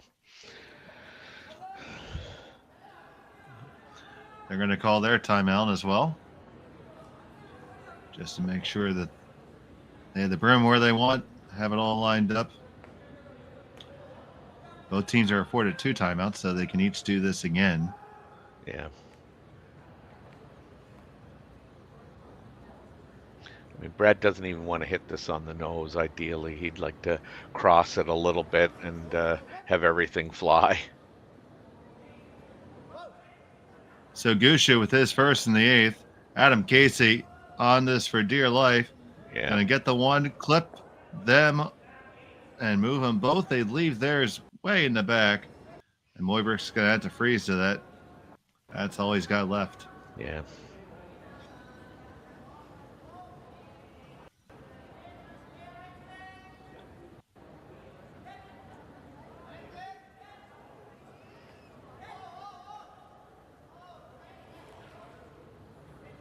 Yeah, kind of a lonely feeling.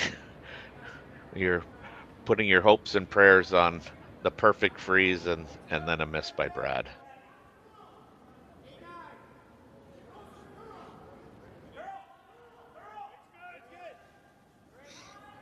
But you always need to make your opponent throw their last stone. So that's the important thing.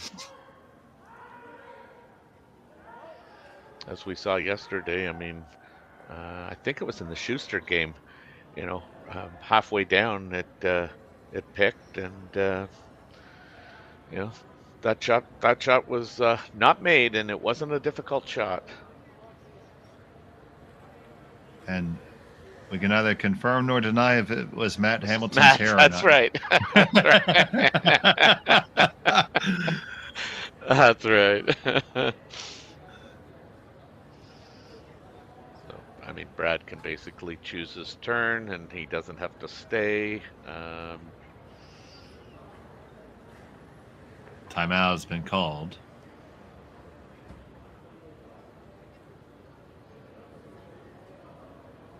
Yeah, I would think if you're waiting for their coach, you're going to be waiting a long time. yeah.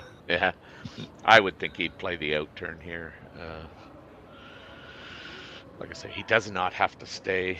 It's just probably hitting a half to a quarter of a rock, and he should be good.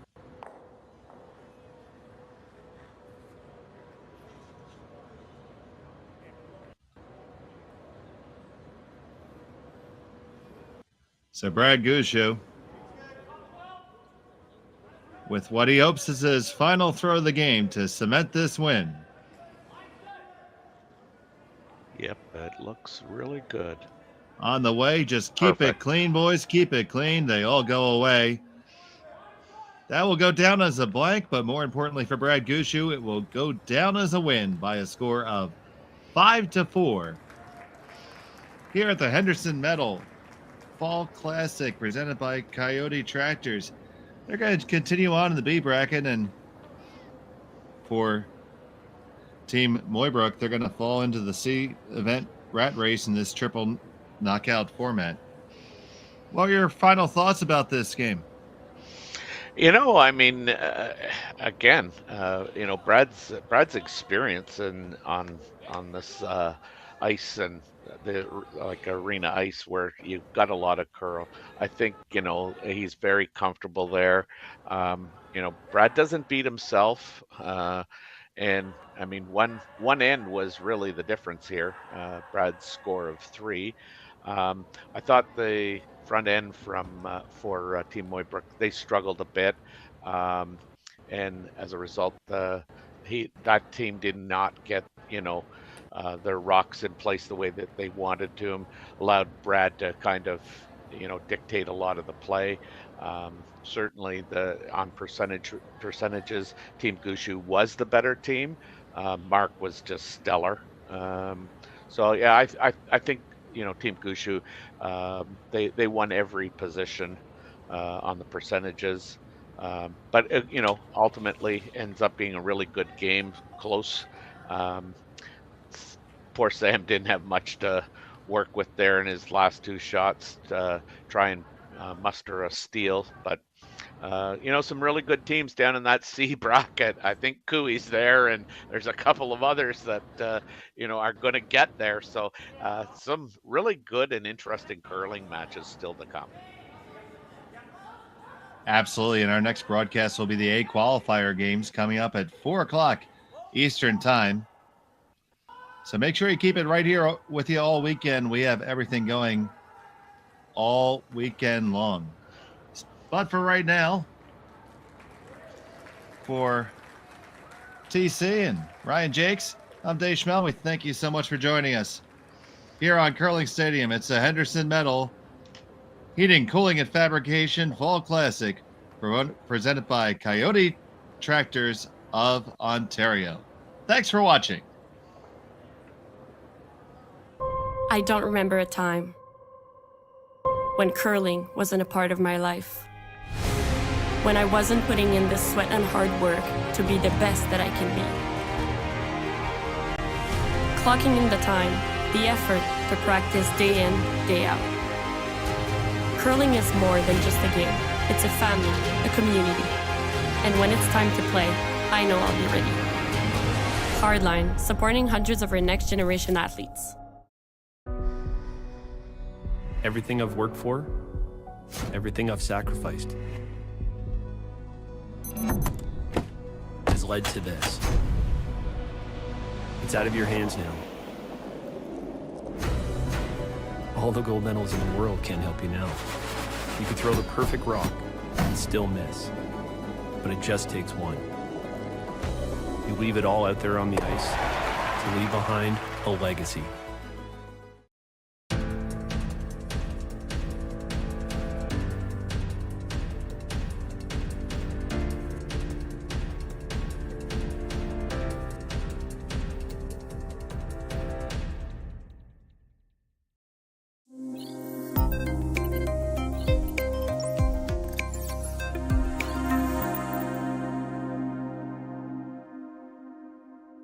Okay, man.